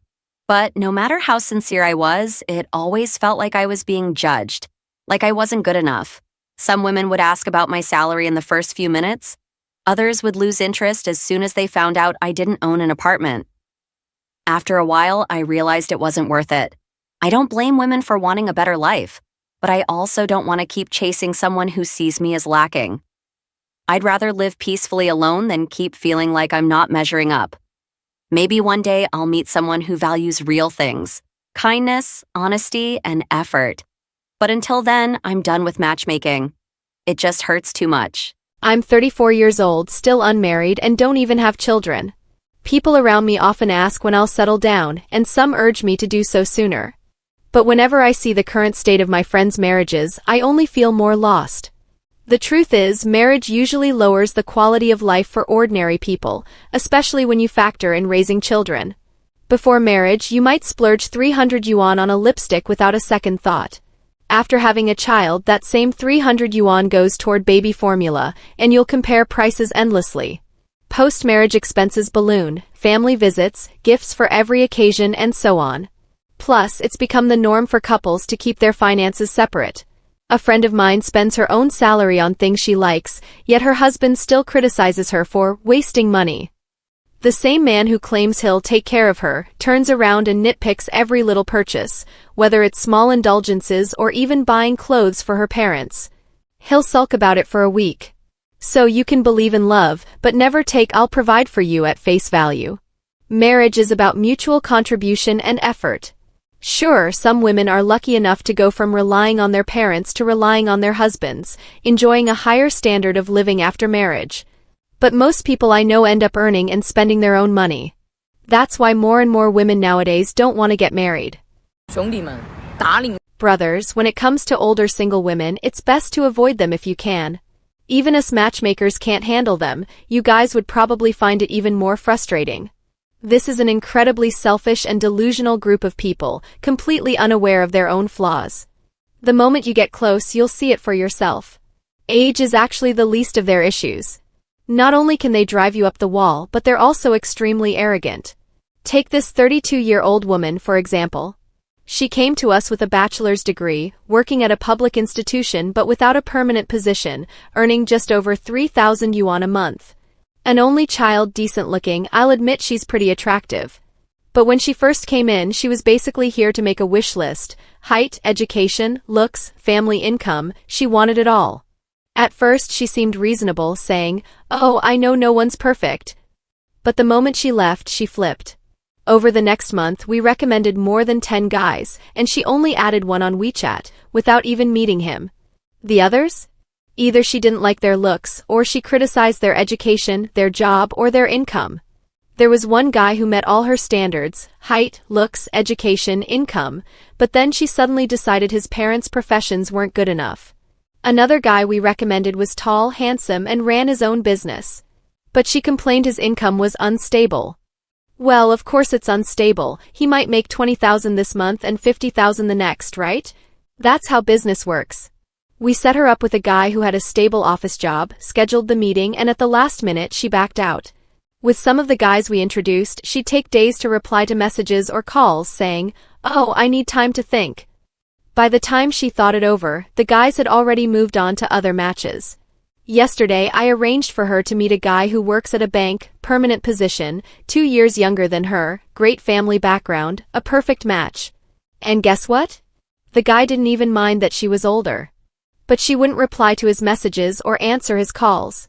Come on, at least have the decency to respond, even just to say yes or no. Finally, at noon today, we got a 2-word text from her. Forget it. My God, how busy can you possibly be? Even if you're swamped, you must have time to go to the bathroom, right?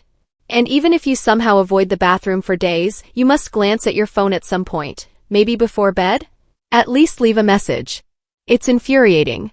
People say older single women are just broke or bad at conversation. But with these women, their mindset is something you truly cannot fathom, absolutely incomprehensible. I am a successful woman with a high salary, a luxury apartment, and a perfect face. I have spent years building my career, perfecting my beauty, and maintaining my independence. Yet, despite all my achievements, I cannot find a Chinese man worthy of marriage. The men I meet are never good enough.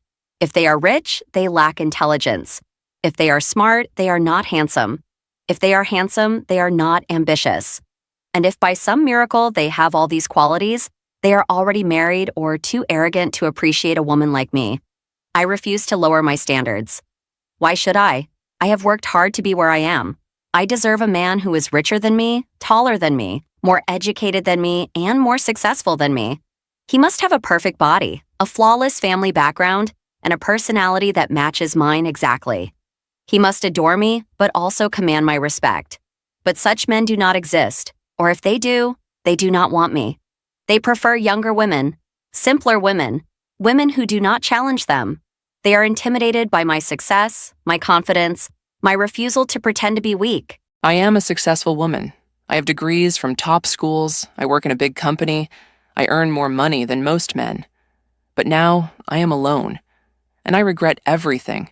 When I was young, I thought education was everything. I studied hard. I got the best grades. I refused dates because I had no time. My parents said, "Focus on your future." So I did. I thought love would come later, but later never came. My career took off. I bought my own apartment. I traveled the world. But at night, my home is silent. No husband, no children, just me and my achievements. I rejected good men because they weren't perfect, not tall enough, not rich enough, not ambitious enough. I thought I deserved the best. But the best men married younger, softer women, women who didn't intimidate them. Now my friends are married. They complain about their husbands, their children, their messy lives. But they have something real. I have promotions, I have awards, and I have loneliness. I wish I had known no degree can warm your bed, no salary can hug you at night. I was so proud, so independent. Now I see I was just afraid to need someone, afraid to be vulnerable. If I could go back, I would tell my younger self, don't chase perfection, chase love, before it's too late. But now, it is too late, and all I have are my regrets. She chased the wrong dreams. She thought success meant money, degrees, and pride, but forgot the warmth of a shared life. Now she blames her ambition, when the truth is simpler. She feared love more than loneliness. A strong woman doesn't regret her education or career. She regrets not having the courage to balance both. At 35, I finally see the truth. I was too proud, too picky. I rejected so many good men because they weren't perfect. I wanted someone tall, rich, handsome with a big house and a luxury car. He had to be romantic, strong, and satisfy all my desires. But time passed, and no perfect man came. My friends married ordinary men, men who aren't rich or tall, but who love them. Now they have children, warmth, and happiness. And me? I have money, but no one to hold me at night. No one to whisper sweet words or fulfill my deepest needs. I was foolish. I thought I could wait forever for the ideal man. But life doesn't work that way. Now I see men my age married to younger women, and I am alone. My body aches for touch, for passion, But there is no one.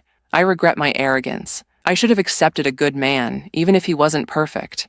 Now I understand. Love isn't about flawless conditions. It's about warmth, companionship, and desire shared with someone real. If I could go back, I would lower my standards. I would choose a kind heart over a perfect resume. Because now, no amount of success can replace the emptiness of a cold bed. In many matchmaking markets, it's common for women to request a bride price, while men, in turn, not only demand premarital health checks but some even go as far as requiring that the woman be a virgin to participate. However, many women in these matchmaking scenarios strongly criticize men for this demand, calling it excessive. Yet, men argue that if women insist on upholding traditions like the bride price, shouldn't they also adhere to other historical customs, such as the groom arriving in a grand procession, formal matchmaking, or paying a substantial dowry? So, if tradition is to be strictly followed, are these demands from men not equally justified? Despite this reasoning, many still view the men's approach as too extreme. Not a virgin and about to get married. Should I confess to my husband? My suggestion is that it's best not to hide it, as honesty will benefit your marriage. Almost all men have a virgin complex. In a man's heart, virginity often symbolizes purity and innocence, making it easier to evoke their protective instincts. He will cherish you more and be more eager to marry you. Virginity is undoubtedly a bonus for you. Even if he claims not to mind at the moment, his passion and love for you may temporarily outweigh this issue. However, once the initial excitement fades and life becomes more mundane, during a quiet night or when someone else inadvertently brings it up, he may recall it. If you've personally confessed this to him, it could become a lingering thorn, quietly digging deeper over time, and may even gradually turn into resentment. Especially in the future, if this man achieves career success and financial independence, facing more temptations from the outside world, this issue could resurface. From another perspective, if you keep it hidden and never admit it, he can continue to imagine your purity and goodness. This way, the marital relationship may remain more harmonious, and the family more stable. When I worked at the hospital, many girls came for hymen restoration before marriage. Their motivation was simple. They just wanted a stable life after marriage, a happy and harmonious family, and a husband who would cherish them more. I am 36 years old this year. I'm an older single woman and I still haven't gotten married. I've noticed that I'm getting older and older. After turning 30, you can see wrinkles at the corners of my eyes, and I even have a double chin. Not to mention that it's really hard for me now. For someone like me, an older single woman, it's very difficult to get married anymore. The days pass one by one, yet I still haven't met the right person. I often think that maybe I'll end up alone for the rest of my life. I've been single until now not because I lack emotional intelligence, not because I can't forget someone, and not because my standards are too high. I'm not that complicated. I just know more clearly what I want, instead of casually finding someone just to give it a try. Of course, there are many reasons on my side too. For example, I'm too rational, and my personality is a bit strong. Most of the time, my rational side outweighs my emotional side. I often weigh the pros and cons. When I see a man with strong male chauvinism or a very stereotypical straight guy attitude, I immediately lose interest and want to end it. Sometimes just one sentence or one action can make me not want to continue contact. So it's very hard for me to even start a relationship. The reality of older single women's lives isn't as good as people say. It's not like what they claim online that we don't need men and can live freely and confidently on our own. That's not really the case. When someone like me gets sick, there's truly no one to take care of me. It's just me alone. Every day I wake up at 4:30 in the morning to bake bread, then go to the countryside to set up a stall to earn living expenses. I work more than 10 hours a day in high temperatures. Everyone knows that in recent years the overall environment has been extremely tough. There are more people setting up stalls than customers at the market. Any bread that doesn't sell that day has to be thrown away or dealt with. Feeding chickens, feeding ducks, getting married is hard. Starting a business is hard. I really feel that my life is so difficult, truly so difficult. I'm 35 years old, born in the year of the sheep, single and never married. One by one, my friends are all getting married and posting photos of their kids every day. It feels like I'm the one who's been left behind. Sometimes I ask myself, are you really still being too picky? Every time my relatives try to set me up, I always find excuses to avoid it. Because I know that family-arranged introductions are mostly about conditions and qualifications. But marriage is a lifelong matter. Even if someone's conditions aren't perfect, Shouldn't you at least find someone you can talk to and truly get along with? Settling doesn't seem like the right solution, but if I don't settle, it feels like I have no way out. Sometimes I feel lost and think, maybe I should just find someone and live an ordinary life like everyone else, but I can't bring myself to do that. Living alone makes me afraid of loneliness, but being with someone makes me afraid of being unhappy. In China, many educated, independent women in their 30s and 40s face a harsh reality. Men prefer younger brides. Traditionally, women were expected to marry early, but modern career-focused women delayed marriage for education and work. Now, when they seek partners, they find that Chinese men often reject them for younger women, leaving many feeling regretful. I was born in 1981, and I'm 44 years old this year. I'm not married, I don't have children, and I don't have a partner. Now, I've become a joke on social media. Whether I post short videos sharing my thoughts or go live, most of the comments I see are people mocking me. But honestly, I want to say, from the moment I became enlightened, none of it mattered to me anymore. If I really cared about how you see me, I wouldn't be here, I wouldn't be on social media. I share my thoughts purely to ignite my own life. Whose pot doesn't have some grime at the bottom? Whose life is truly perfect? At least I'm choosing to be myself, at least that. I am real. I feel so pathetic. I'm already 28 years old, but I've never been in a relationship. I've never even held a boy's hand, and I've never kissed a boy. Actually, not even a girl. I don't even know what kissing tastes like. On top of that, I have to work every day, grind away. And those live streamers always message me on weekends or at midnight. I'm only 28, but look, I already have white hairs and they've only started showing up in recent years. I'm under so much pressure every day. I have to go on blind dates, I can't let my family down. I force myself to go, even sit through meals that cost hundreds. I can't even bring myself to buy a new pair of shoes. All this money I earn, spending my time and energy, do you know how hard it is for me? I'm already this miserable. Will I ever get to marry someone I love? Will I ever meet someone I like in this lifetime? If not, then at least let me win the lottery, a few 100,000 or even 1,000,000. Let me date a college student, he'd probably laugh. Every day I just end up being the third wheel. Valentine's Day is coming up, my 28th single Valentine's Day. It's fine, I'll just spend it with those two again. 2 people plus 1 more isn't a big deal. Hey, would you look down on me? No? Good. There are so many girls here, all focused on their studies. I graduated with a master's degree and I'm already 28. Yeah, back then all I could think about was working and making money. I never even considered marriage. But I've never been to a matchmaking event like this before. I think I was really foolish. When I was younger, there were so many boys in school. Oh, my parents wouldn't let me date. Every time I had to sneak around just to send a message. Looking back, I was so timid. How could I have been so silly? There were so many guys to choose from. Once you enter society, once you're in the workplace, you realize there are hardly any normal men left. I am 35 years old, unmarried, 168 centimeters tall, and weigh 48 kilograms. I'm healthy and have no bad habits. I don't smoke or drink, don't play mahjong, have no tattoos, don't go to nightclubs. And my social circle is simple and clean. Some people ask why I'm still not married at this age. The reason is my job. I've worked in the beauty and nail industry for many years, and in my daily life I mostly interact with women. Because my circle is small, I rarely meet men. I'm also not someone who takes the initiative, so I've ended up not getting married even at this age.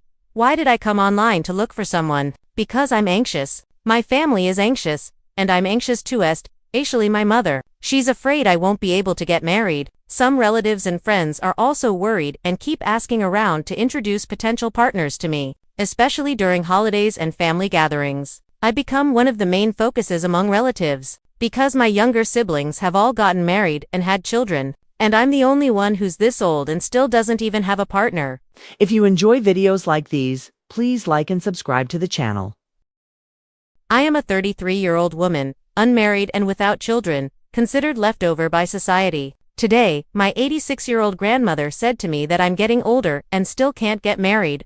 What am I going to do? She asked when I would bring a boyfriend home for her to see, and when I would bring my husband home for her to meet. I joked around and gave vague non-committal answers, brushing it off. But tonight, after thinking about it carefully, I feel like I'm going to have another sleepless night. It's already 2 in the morning, and I still can't fall asleep. I feel tired, yet my mind is restless. You could say I'm sleepy, but it feels empty inside. And even if you asked me to sleep right now, I still couldn't. Being called a leftover woman who can't get married isn't exactly accurate. It's not that women are so isolated unable to marry, it's just a matter of whether you can marry the right person for yourself. I can't help but wonder, how many 33-year-old unmarried, childless women like me are there in this world? Among the people around me, women my age got married and had children very early. In my village, I'm the only woman who is 33 or 34 and still unmarried. Now I'm even embarrassed to go back to the village. I'm afraid people will see me and ask me about this, and I don't know how to answer. When I see my family worrying and looking anxious, I feel helpless inside. I can't possibly just find someone at random to get married and have children with, but age is a painful reality that hits hard. Everyone says a woman's fertility window is short, and that at my current age, getting married and having children is more important than anything else. I understand this logic, but if you ask me to rush into a careless marriage just to get it done, I feel that would be irresponsible to myself and also unfair to the other person. Marriage often means having children, and that would also be irresponsible to the future child. I've always believed that marriage should be built on mutual love, but can people in their 30s really still encounter true love? My mother has also said that no matter what kind of boyfriend I find in the future, or what kind of man I marry, she won't interfere anymore. Everything will be based on my preferences, whether he's tall or short, fat or thin, rich or poor. As long as I can get married, nothing else matters. She's even willing to provide financial support if necessary. I was born in 1991, and I'm 35 years old now. I have a bachelor's degree and work as a white-collar employee at a foreign company in Shanghai. I'm still unmarried and have no children. I don't even have a partner. I used to believe that with my conditions, decent looks, a good job, and a solid education, finding a partner would be easy for me. So when I was younger, I didn't take dating seriously. In my 20s, I focused on work, moving between different cities. Then when I turned 30, I felt it was time to settle down, to find someone and get married. That's when I realized how difficult it is for an older single woman to find a partner in this market. Before, friends and relatives would eagerly try to introduce me to potential matches. But back then, I was very proud and wouldn't even consider them. I wanted to find someone on my own and looked down on blind dates. Now, there's basically no one left to introduce me to anyone. Occasionally, maybe once or twice a year, a relative might introduce someone, but usually it's someone divorced with children. And because of my pride, I'm not willing to accept that. I don't feel ready to marry someone like that and immediately become a stepmother. I don't think I could handle that kind of relationship, so I don't consider it. But then, what kind of partner can I even find? People my age are already married, many with kids around 10 years old. Younger men hear that I'm much older and don't even consider me, so now, it feels like my only option might be divorced men with children. But even they prefer women with similar backgrounds. Divorced women, they think that if a woman is still single at this age, there must be something wrong with her. If I try to date on my own, my social circle is very small. There are hardly any single people around me. I've also tried using social platforms to find a partner, but they mostly turned out to be hookup apps, not places where people are seriously looking for relationships. Eventually, I gave up. I thought maybe if it's meant to be, I'll meet someone naturally. But last year, I searched for a whole year, and not a single person appeared. I've never been someone who doesn't believe in marriage. I've always wanted to find a partner. I believe humans are social beings, and getting married and having children is a natural part of life. If you don't do that, life feels incomplete, but finding a partner is really hard. Now that it's 2026, I don't know where I should go from here. Ordinary people should get married early. Don't listen to what the internet says about marriage being bad or telling you not to marry. Think about it. Who are the people constantly telling you not to get married? First, there are celebrities and wealthy people. They don't want to get married. Well, of course, they have a lot to lose. Once they marry, they may have to share their wealth. And most of them won't find someone better than themselves in terms of status or money. So they end up marrying someone with less, and they don't want to divide what they have. Second, the people online telling you not to marry are often extreme personalities. In real life, their personalities might not even be good. To put it bluntly, they're internet trolls. Think about it, these people, even if they sound a bit intellectual, in ancient times, would have been poor, frustrated scholars who might not even pass the imperial exams. Back then, they wouldn't have had much status. Now, in modern times, they sit online promoting the idea that marriage is bad, but their lives are often not going well in many areas. If you follow their advice, try it in real life and see what happens. If you're in big cities like Beijing, Shanghai, or Guangzhou, maybe you can get away with not marrying even as you get older. Life is more developed. You can still go out, explore, and keep yourself busy. But what about smaller cities or towns? In second or third tier cities, or small counties, things are different. If you don't marry, first of all, your boss might think something is wrong with you and you still expect a promotion. In those places, people who get promoted usually have stable marriages and family lives. Second, if you don't marry, think about your social life.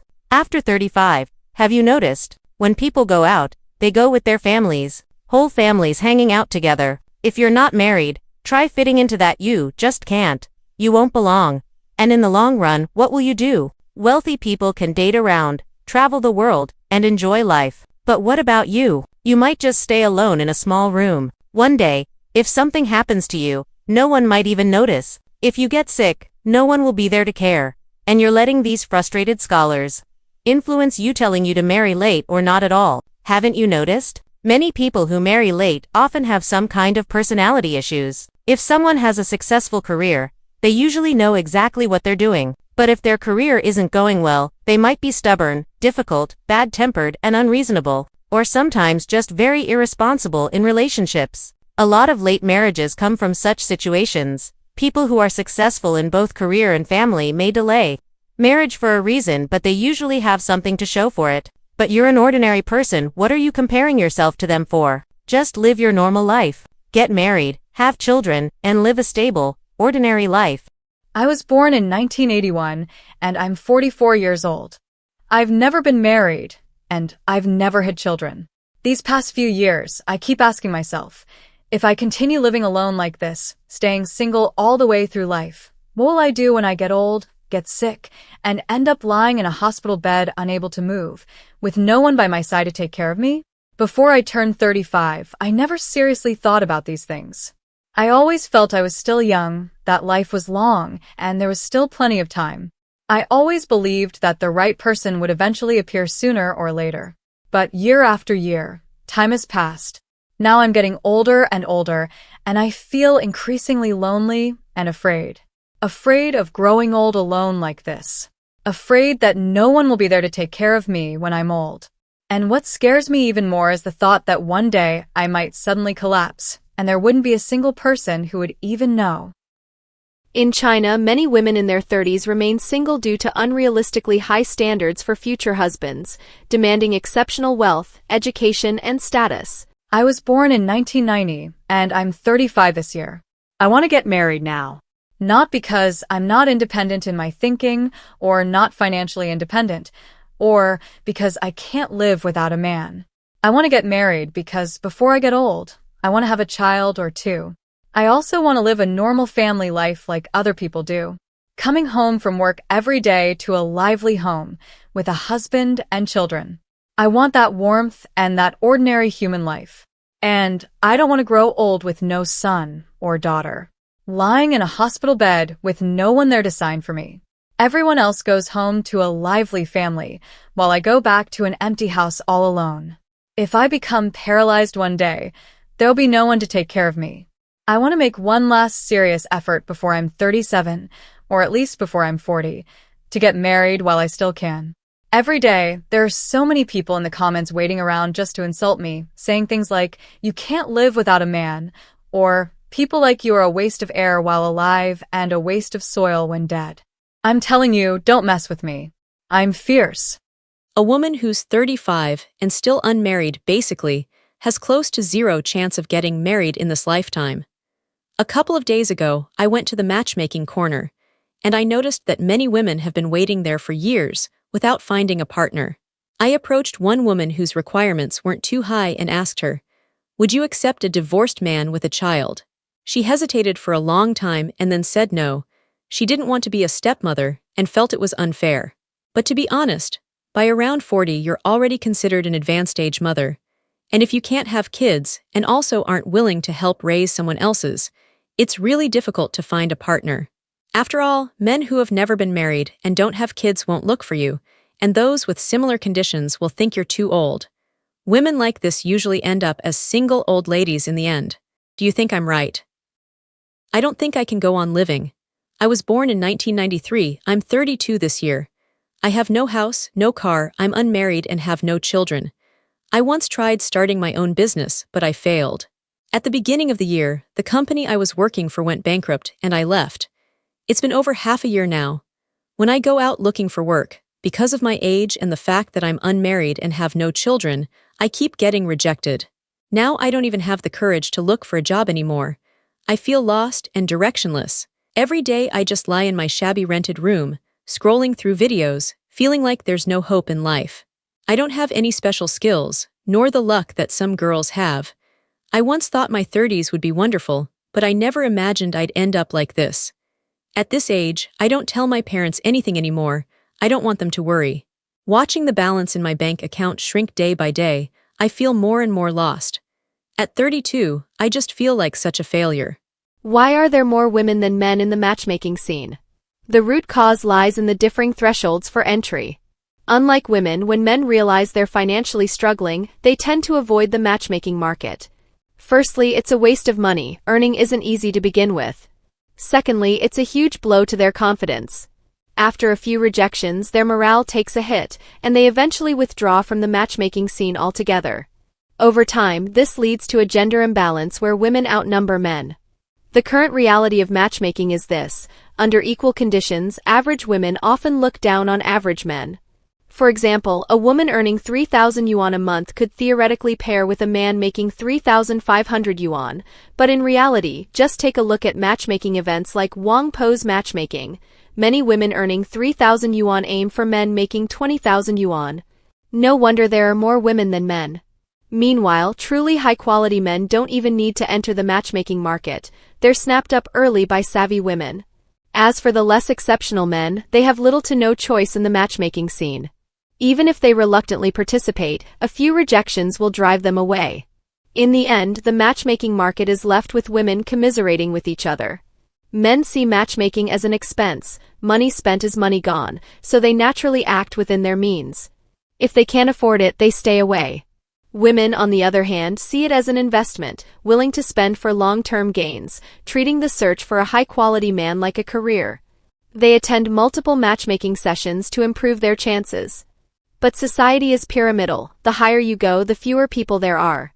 Women generally aim to date up, so a woman earning 5,000 yuan will likely seek a man making at least 10,000 yuan.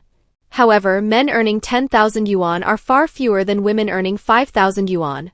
Plus, truly exceptional men don't even enter the matchmaking market. The less exceptional ones have no leverage there. After a few failed attempts, they give up. That said, the more women, fewer men phenomenon is mostly seen in big cities. In rural matchmaking, men line up outside women's homes like job applicants, giving you a stark lesson in gender imbalance. Some rural areas have even reached the point where divorced women are more sought after than single ones, because they've proven their fertility. It's insane. Frankly, few people today take matchmaking seriously. Those who do are usually married before 30. Many participants, regardless of gender, aren't actually ready for marriage, they're just bowing to family pressure.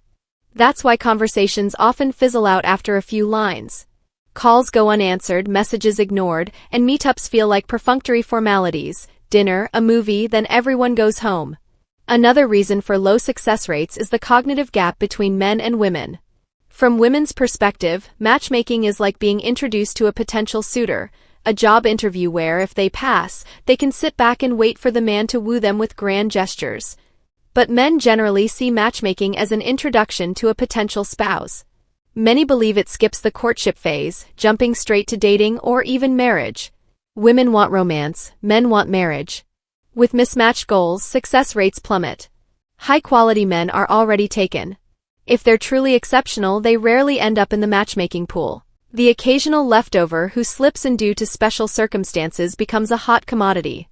To use an unflattering analogy, a top-tier guy is like a freshly steamed meat bun. The moment matchmaking aunties spot him, he's gone in seconds. If you feel there are few high-quality men in the matchmaking scene, the simplest explanation is that neither you nor the men you meet are high-quality enough. If your matchmaking experiences keep yielding disappointing candidates, there are only two possibilities. The matchmaker has poor resources. No matter how you filter, nothing good comes up. They have good resources but aren't sharing them with you. The matchmaking market is tiered, and so are matchmakers. It's nearly impossible to bargain hunt here. Before dreaming of landing a top-tier man, ask yourself, does your matchmaker even have access to such men? And if they do, are you out of your league or are you a true match? At this grand matchmaking event, a group of stunningly beautiful, universally adored unmarried women attended in their finest attire. They had hoped to meet their Prince Charmings at the event, but to their utter surprise, not a single man showed up. The matchmaking gathering, which had 300 women in attendance, ultimately turned into an unintended kingdom of women. The incident originated from a massive 1,000-person matchmaking event organized by an agency in Hangzhou. In an effort to help more single men and women find love, the agency promoted the event both online and offline.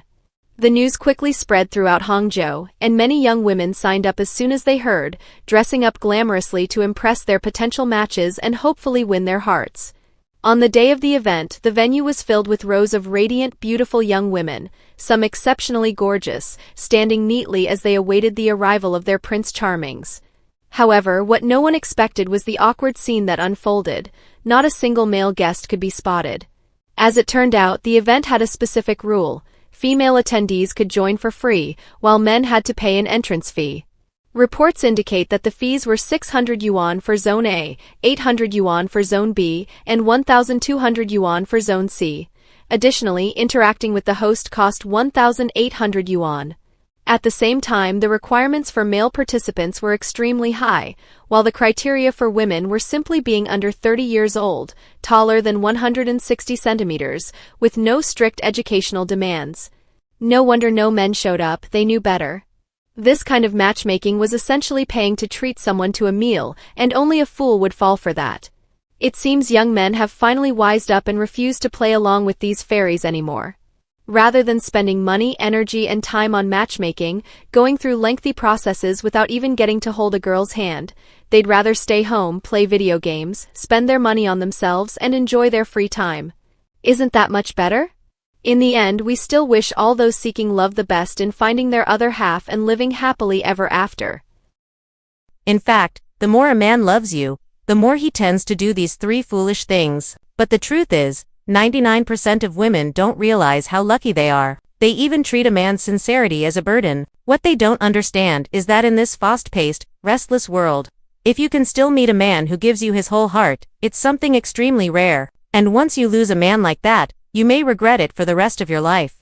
First, a man who truly loves you will be clingy. I don't know if you've ever met someone like this. He makes you the center of everything. Whether he's busy or not, he wants to call you or send you messages. He can't help wanting to know what you're doing every day. He always wants to share the little details of his life with you. But some women are too short-sighted and think this kind of man is immature or childish. That is completely wrong. You should understand that in society, he may actually be a decisive, strong man. It's just because he has chosen you that he's willing to spend his time on you. If you don't appreciate this special attention and instead keep criticizing him, then once he completely gives up on you, you'll have nowhere to cry. Secondly, a man who truly loves you is very honest with his body. The more he loves you, the more he wants to be close to you. When he sees you, he wants to hug you, to kiss you. In psychology, this is called physical attraction. It comes from deep inside and cannot be controlled. His instincts have already chosen you as the right person. If at this point you think he's too lustful or too childish, then you simply don't understand men. For a man to act mature is actually very easy. He's seen enough of the world and understands how things work. Deep down, he is calm and rational. But in front of true love, he lets go of all his defenses and shows his most genuine self. That's not immaturity, that's complete trust. That's why people say men remain boys at heart. You need to learn to understand and appreciate that side of them. Lastly, a man who truly loves you will have a strong sense of possessiveness. He might ask what you're doing, where you're going, or why you're wearing a short skirt. Some girls think he's trying to control them. But think about it, you're not his employee. Why would he want to control you? It's because he cares, because he loves you. He's afraid of losing you. He worries you might be deceived or get hurt outside. Men understand other men, so he knows what kind of bad intentions some men might have. Honestly, there's no such thing as a completely generous man in love. When a man falls for a woman, he's still human. How could a man who truly loves you give you absolute freedom? Sometimes, men express love in clumsy ways. He just wants to give you a sense of security. He doesn't want the woman he loves to get hurt, because if you do, it will hurt him even more than anyone else. So guys, these 3 points are enough to prove that you are a woman deeply cherished by a man. This is the most direct and open form of a man's love. It's not just favoritism, it's care rooted deep in his bones. Some foolish women simply don't understand a man's simple, genuine heart. They end up pushing away a man who had eyes only for them. But let me tell you, a man only gives his whole heart like this once in his lifetime. If you meet a woman who doesn't appreciate you, don't worry. There are platforms that understand women like this very well. I can help you take a look and make sure your sincerity is not wasted. The topic "Can non-virgins still ask for a bride price?" has recently gone viral online. The reason is that a couple was discussing marriage, and the woman demanded a bride price of 188,000 yuan. The man then requested that the woman undergo a premarital health check, stating he would only pay the bride price if she was a virgin. This has sparked a backlash from women. Many women argue that the bride price is a traditional custom that has existed since ancient times. However, according to old traditions, the bride price was meant for well-bred, respectable ladies from noble families. Men spent heavily to marry virtuous, educated, and cultured women. From this perspective, if men are expected to pay a bride price following ancient customs, then women should not only be virgins but also highly educated to be considered a good match. So, if you want a bride price, you should first present a virginity report. If you're not a virgin, don't even think about asking for a bride price. Do you support this viewpoint? If she's not a virgin, then you shouldn't want her. As soon as the statement came out, women across the country were instantly outraged. The topic spread everywhere online, with people saying things like, "If she's not a virgin, there's no need to marry her." Once this news broke, women went wild in the comments, fiercely fighting back. Nowadays, cities like Beijing and Shanghai even require premarital health checks. Otherwise, you can't get married. The traditional marriage model is all about 8 children and a loud family. If you don't strive for that, what's the point? The ideal has always been a flawless purity. Otherwise, what's the meaning? If she's not a virgin, why even marry her? Do you think this kind of talk is reasonable? I'm a virgin, so what's wrong with having higher standards? Yesterday, while scrolling through the comment section, I saw a female fan say that even non-virgins can demand hundreds of thousands in bride price. Since I'm a virgin, which is like 1 in 100, I should be worth even more. So, I think it's perfectly reasonable to ask for a fully paid car, a fully paid house, plus 500k in bride price. Then someone replied to her saying, "A girl like you with no emotional baggage and still a virgin, should ask for 100 million. The comment section exploded after that. Netizens these days are just too creative, and the discussion kept getting more and more outrageous. What do you all think? Don't expect that a guy you met through a blind date will keep pursuing you actively forever. That has nothing to do with whether he has patience or is willing to put in effort. Those are two different things. Before I introduced a girl to a guy, the girl was 29, the guy was 31. Their backgrounds were similar. Their family situations were similar, and both worked in stable government jobs. When they first met, the guy took the initiative to invite her for coffee. They had a great conversation, and then he also invited her to dinner. I thought the signals were pretty clear, right? One was willing to ask, the other was willing to go. Both seemed interested in getting to know each other further. I figured they might work out. But unexpectedly, after 2 weeks, the girl came to me complaining. She said the guy lacked patience. What happened? At the beginning, the guy was very proactive. He would message her, share his daily life, and ask her out for a second meeting. They interacted like this for about a week. But starting in the second week, she noticed that he contacted her less frequently. At first, it was many times a day. Then it became 2 or 3 times a day. Then once a day. Eventually, he barely said anything at all. At first, the girl didn't think much of it. She assumed he might be busy. But later, she realized he had completely gone silent, basically disappeared. So I asked her, "How did you reply each time?" She said, "I replied normally every time. And I even went to the second meeting. We had good conversations. So I don't understand what happened." So I asked her one more thing. Was he always the one initiating conversations? Did you ever take the initiative even once? She was surprised and said, "No. Aren't guys supposed to be the ones who always take the initiative? Later, I also talked to the guy and asked what happened. He said, every time we chatted, I had to come up with topics. Her replies were just a few words, and she responded slowly. She never once initiated a conversation. It felt exhausting, so I just let it go. Then he added, I'm already 30. I'm not like I was in my early 20s. Putting a lot of effort into chasing girls. With blind dating, I'm just looking for someone suitable to marry and build a life with. If there's no response and it feels tiring, I'd rather stop. So you see, guys nowadays won't spend a huge amount of time chasing a girl, especially when they're at the stage of looking for marriage. If he likes you, he will take the initiative, but if he doesn't get a response, he'll give up. It's not that he doesn't like you, he just feels it's not worth it. Do you understand? If you still believe that a man should always be the one initiating and constantly chasing you, then just wait. We'll find that the guys you think are decent will all be chosen by girls who are willing to take initiative. Recently, I've handled several divorce cases, and I've noticed something quite interesting. These couples were all relatively younger, 31 or 32 years old. Before getting married, they had been together for quite a long time. Usually 5 to 6 years, sometimes even 7 to 8 years. Only after all that time did they decide to get married. But then, within just 1 year of marriage, or even less, they ended up filing for divorce. That really puzzled me. I kept wondering. Before getting the marriage certificate, they were able to stay in a sweet, stable relationship for 5, 6, even 7 or 8 years. So why is it that once they get married, it suddenly feels like they can't go on anymore? Is getting a marriage certificate some kind of turning point or barrier? So I asked one of the women involved in a case. She said the reason she couldn't continue the marriage was because her husband couldn't support the family financially, and he was overly dependent on his mother, a mama's boy. I then asked her, didn't you know this before getting married? But that wasn't the case. She had been in a relationship with him for 5 or 6 years before marriage. It wasn't a rushed decision.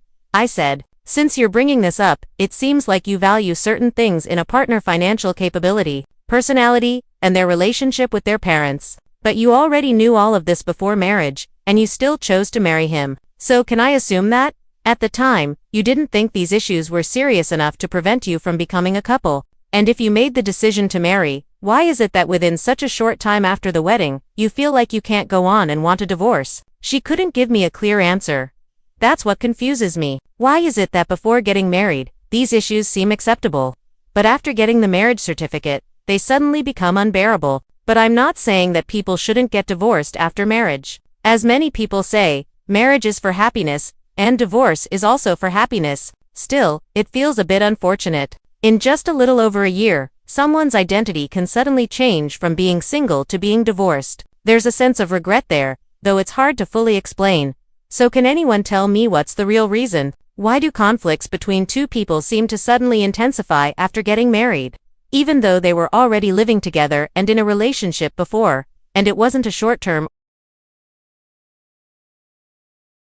I am a 35-year-old, unmarried and childless woman, basically a typical example. Let me be honest first, what I'm about to say might not sound pleasant. If you're around 35, especially over 35, and still unmarried like me, please don't waste your money paying marriage agencies, especially if you're hoping to find a never-married man. That's just unrealistic. You won't find one, at least not through those agencies. Absolutely not. And no matter how the matchmakers flatter you or shower you with compliments, telling you how great you are and hyping you up, stay clear-headed. Unless you're willing to accept a purely transactional arrangement, they're just after your money. Then they'll arrange for you to meet a few very immature men, and that's it. Nothing comes from it. They exaggerate your qualities to those men just so they'll agree to meet you. But unless you're the kind of woman with top-tier looks, body, job, and family background, basically perfect in every way, the moment they meet you, they'll feel disappointed and reject you.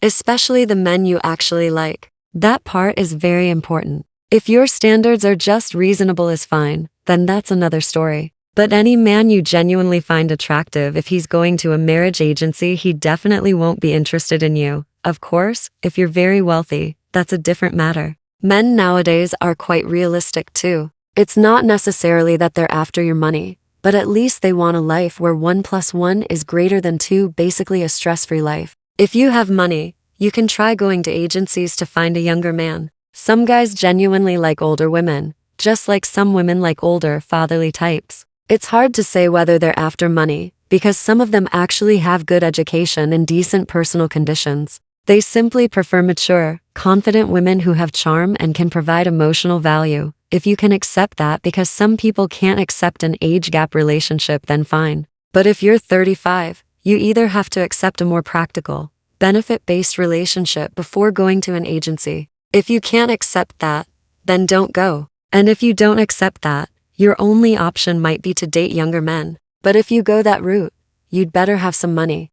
Starting today, I really don't want to take on single clients over 35 who have never been married. It's not about looking down on them, but honestly, once someone is over 35 and still unmarried, the chances of entering into marriage become very low. Yesterday, a woman born in 1989 came to us. She has a bachelor's degree. Her previous salary was around 6,000 RMB, and she's currently working in Dezhou. Her parents still live in her hometown. In terms of looks, I'd rate her about a 5 out of 10. She said she wants to find a man who earns 20,000 RMB a month, owns a house and a car, preferably fully paid off. The man's parents must have pensions. He can't be too short, can't be overweight, can't be ugly. And she won't accept certain other shortcomings either. After listening to her requirements, I told her directly that I don't have anyone like that. She even said her standards weren't high. At that point, I really couldn't continue the conversation. The biggest problem with some older single women in Dali is that they don't think they have any issues. But in reality, at their age, they no longer have much of an advantage. It's not that the kind of man they want doesn't exist, it's that the men they want aren't within my pool who would choose them. 2 days ago, a female business owner from Dongguan messaged me and said, even though I'm 35 years old, I've taken very good care of myself. I look young for my age. I can earn more than 1 million RMB a year on my own. Would someone like me really have weak competitiveness? She said she wants to find a man between 35 and 45 years old whose income is roughly similar to hers. She asked, is that requirement too much? Aside from my age, my other conditions are pretty good, objectively speaking. As long as someone is willing to accept you, then nothing is really too much. You can give yourself whatever score you want. But whether others are willing to pay for it is a completely different matter. I don't know if you've ever gone to a supermarket in the evening to buy groceries. In many supermarkets, starting from the afternoon, the vegetables are sold at different prices at different time slots. The later it gets, the lower the price. By around 9 p.m. some stores even give the vegetables away for free, for those discounted items. If you still want to sell them at a normal price or even a high price, the final result probably won't be what you expect. So how competitive you really are isn't something you decide yourself. It's something the market decides. Do you think I'm right? Feel free to discuss in the comments. Yesterday, a woman came to my shop. She was born in 1990 and is a local from Anhui, living near Hefei and working in Hefei. Her job is quite good, and she earns 10,000 yuan a month. Her family owns a house and a car in Hefei. There are 2 sisters in her family. Her younger sister is already married, and currently she is the only one still single. So her mother is very anxious. After seeing my information, her mother contacted me, and yesterday she came to my shop together with her mom. When they arrived, I thought the woman seemed quite proactive, since she was willing to come here. But she said, I didn't come voluntarily. My mom forced me to come. I think I'm living a pretty good life on my own. I earn over 10,000 yuan a month, and I have my own house and car. Why do I need to find a boyfriend? Why do I need to get married? My mom keeps pressuring me every single day at home, telling me to hurry up and find someone and get married. I was forced to come here today, so I told her, Miss, you're 35 years old now. In another 10 years, you'll be 45, and another 10 years after that, 55. Only your parents will truly care about your marriage. Other people won't get involved or care about this matter. You should try to understand your parents. Of course, unless you've decided that you don't want to get married or start a family in this lifetime. If you do plan to get married and have a family, then I think it's better to do it while you're still relatively young. It's relatively better for women, because men and women are different. For men over 35, their options already become quite limited, let alone for women. When she told me about her personal requirements, I said to her directly, if you want to find someone with higher standards who meets your expectations, would you be able to accept a divorced man? Because an outstanding unmarried man 99 of the time probably wouldn't choose a 35-year-old woman. She looked very surprised and asked, "Why? Can everyone really know that?" If at 35, you're unmarried and have no children, in many people's eyes that probably looks like a script for a failed life. I'd be lying if I said I don't feel anxious. I've asked myself countless times, was this the right choice? Will I regret it one day in the future? Until I read a book called The Second Sex. There's a line in it that truly awakened me. It says, people lock women in studies or kitchens, then are surprised at their limited vision. They break their wings, then lament that they cannot fly. That moment, I felt understood. The pressure and doubts from the outside world, how are they not a kind of confinement? The smooth and safe road others planned for me when I choose to fly instead. They ask if I'm afraid of falling. I see some of my friends getting married at the right age, struggling through it. So I kept asking myself, should I walk the reliable path others designed for me and gamble on a version of happiness defined by someone else? Or should I take the much harder road, where I bear full responsibility, but every step I take truly counts? In the end, I chose the latter. Not because it's easier, but because it makes me more awake. I took all the time and energy I once wasted on questioning why I'm different, why I'm not normal, and poured it into building my career, making money, investing in myself, and growing. Suddenly, my world became much wider than before. The truth is, no matter what you choose in life, there will always be regrets. If you don't choose marriage, you may gain vast freedom, mountains, rivers, oceans, and open sky. But the price might come on New Year's Eve, when you see other homes brightly lit with laughter, neighbors reunited, families holding hands for an evening walk. In those moments, a sudden wave of loneliness might swallow you whole. You have to ask yourself, in times filled with reunion, can you guard your heart and hold back your tears? On the other hand, if you choose marriage, you gain belonging and the warmth of everyday life. But you may have to sacrifice a large part of your freedom and independence, perhaps even your career. The grievances you swallow, the words you want to say, but they can feel like walls around you. A dog has a home, but it must lower its head. A cat in the alley is free, but it never truly belongs. The dog has belonging, but it bows its head for life. And no matter how you choose, there will be regret. Life is like an open wilderness. Whichever direction you walk, you will inevitably miss the scenery on the other side. So don't try to find a choice with no regrets. True strength is not about avoiding regret. It's about giving meaning to your choice. Make every decision meaningful. For women like us who choose not to marry, we can pour all our time and energy into our careers, achieve success, live freely, confidently, without constraints. Those who choose family can cultivate resilience and wisdom in the ordinary details of daily life, managing the practical world and building their most solid form of happiness.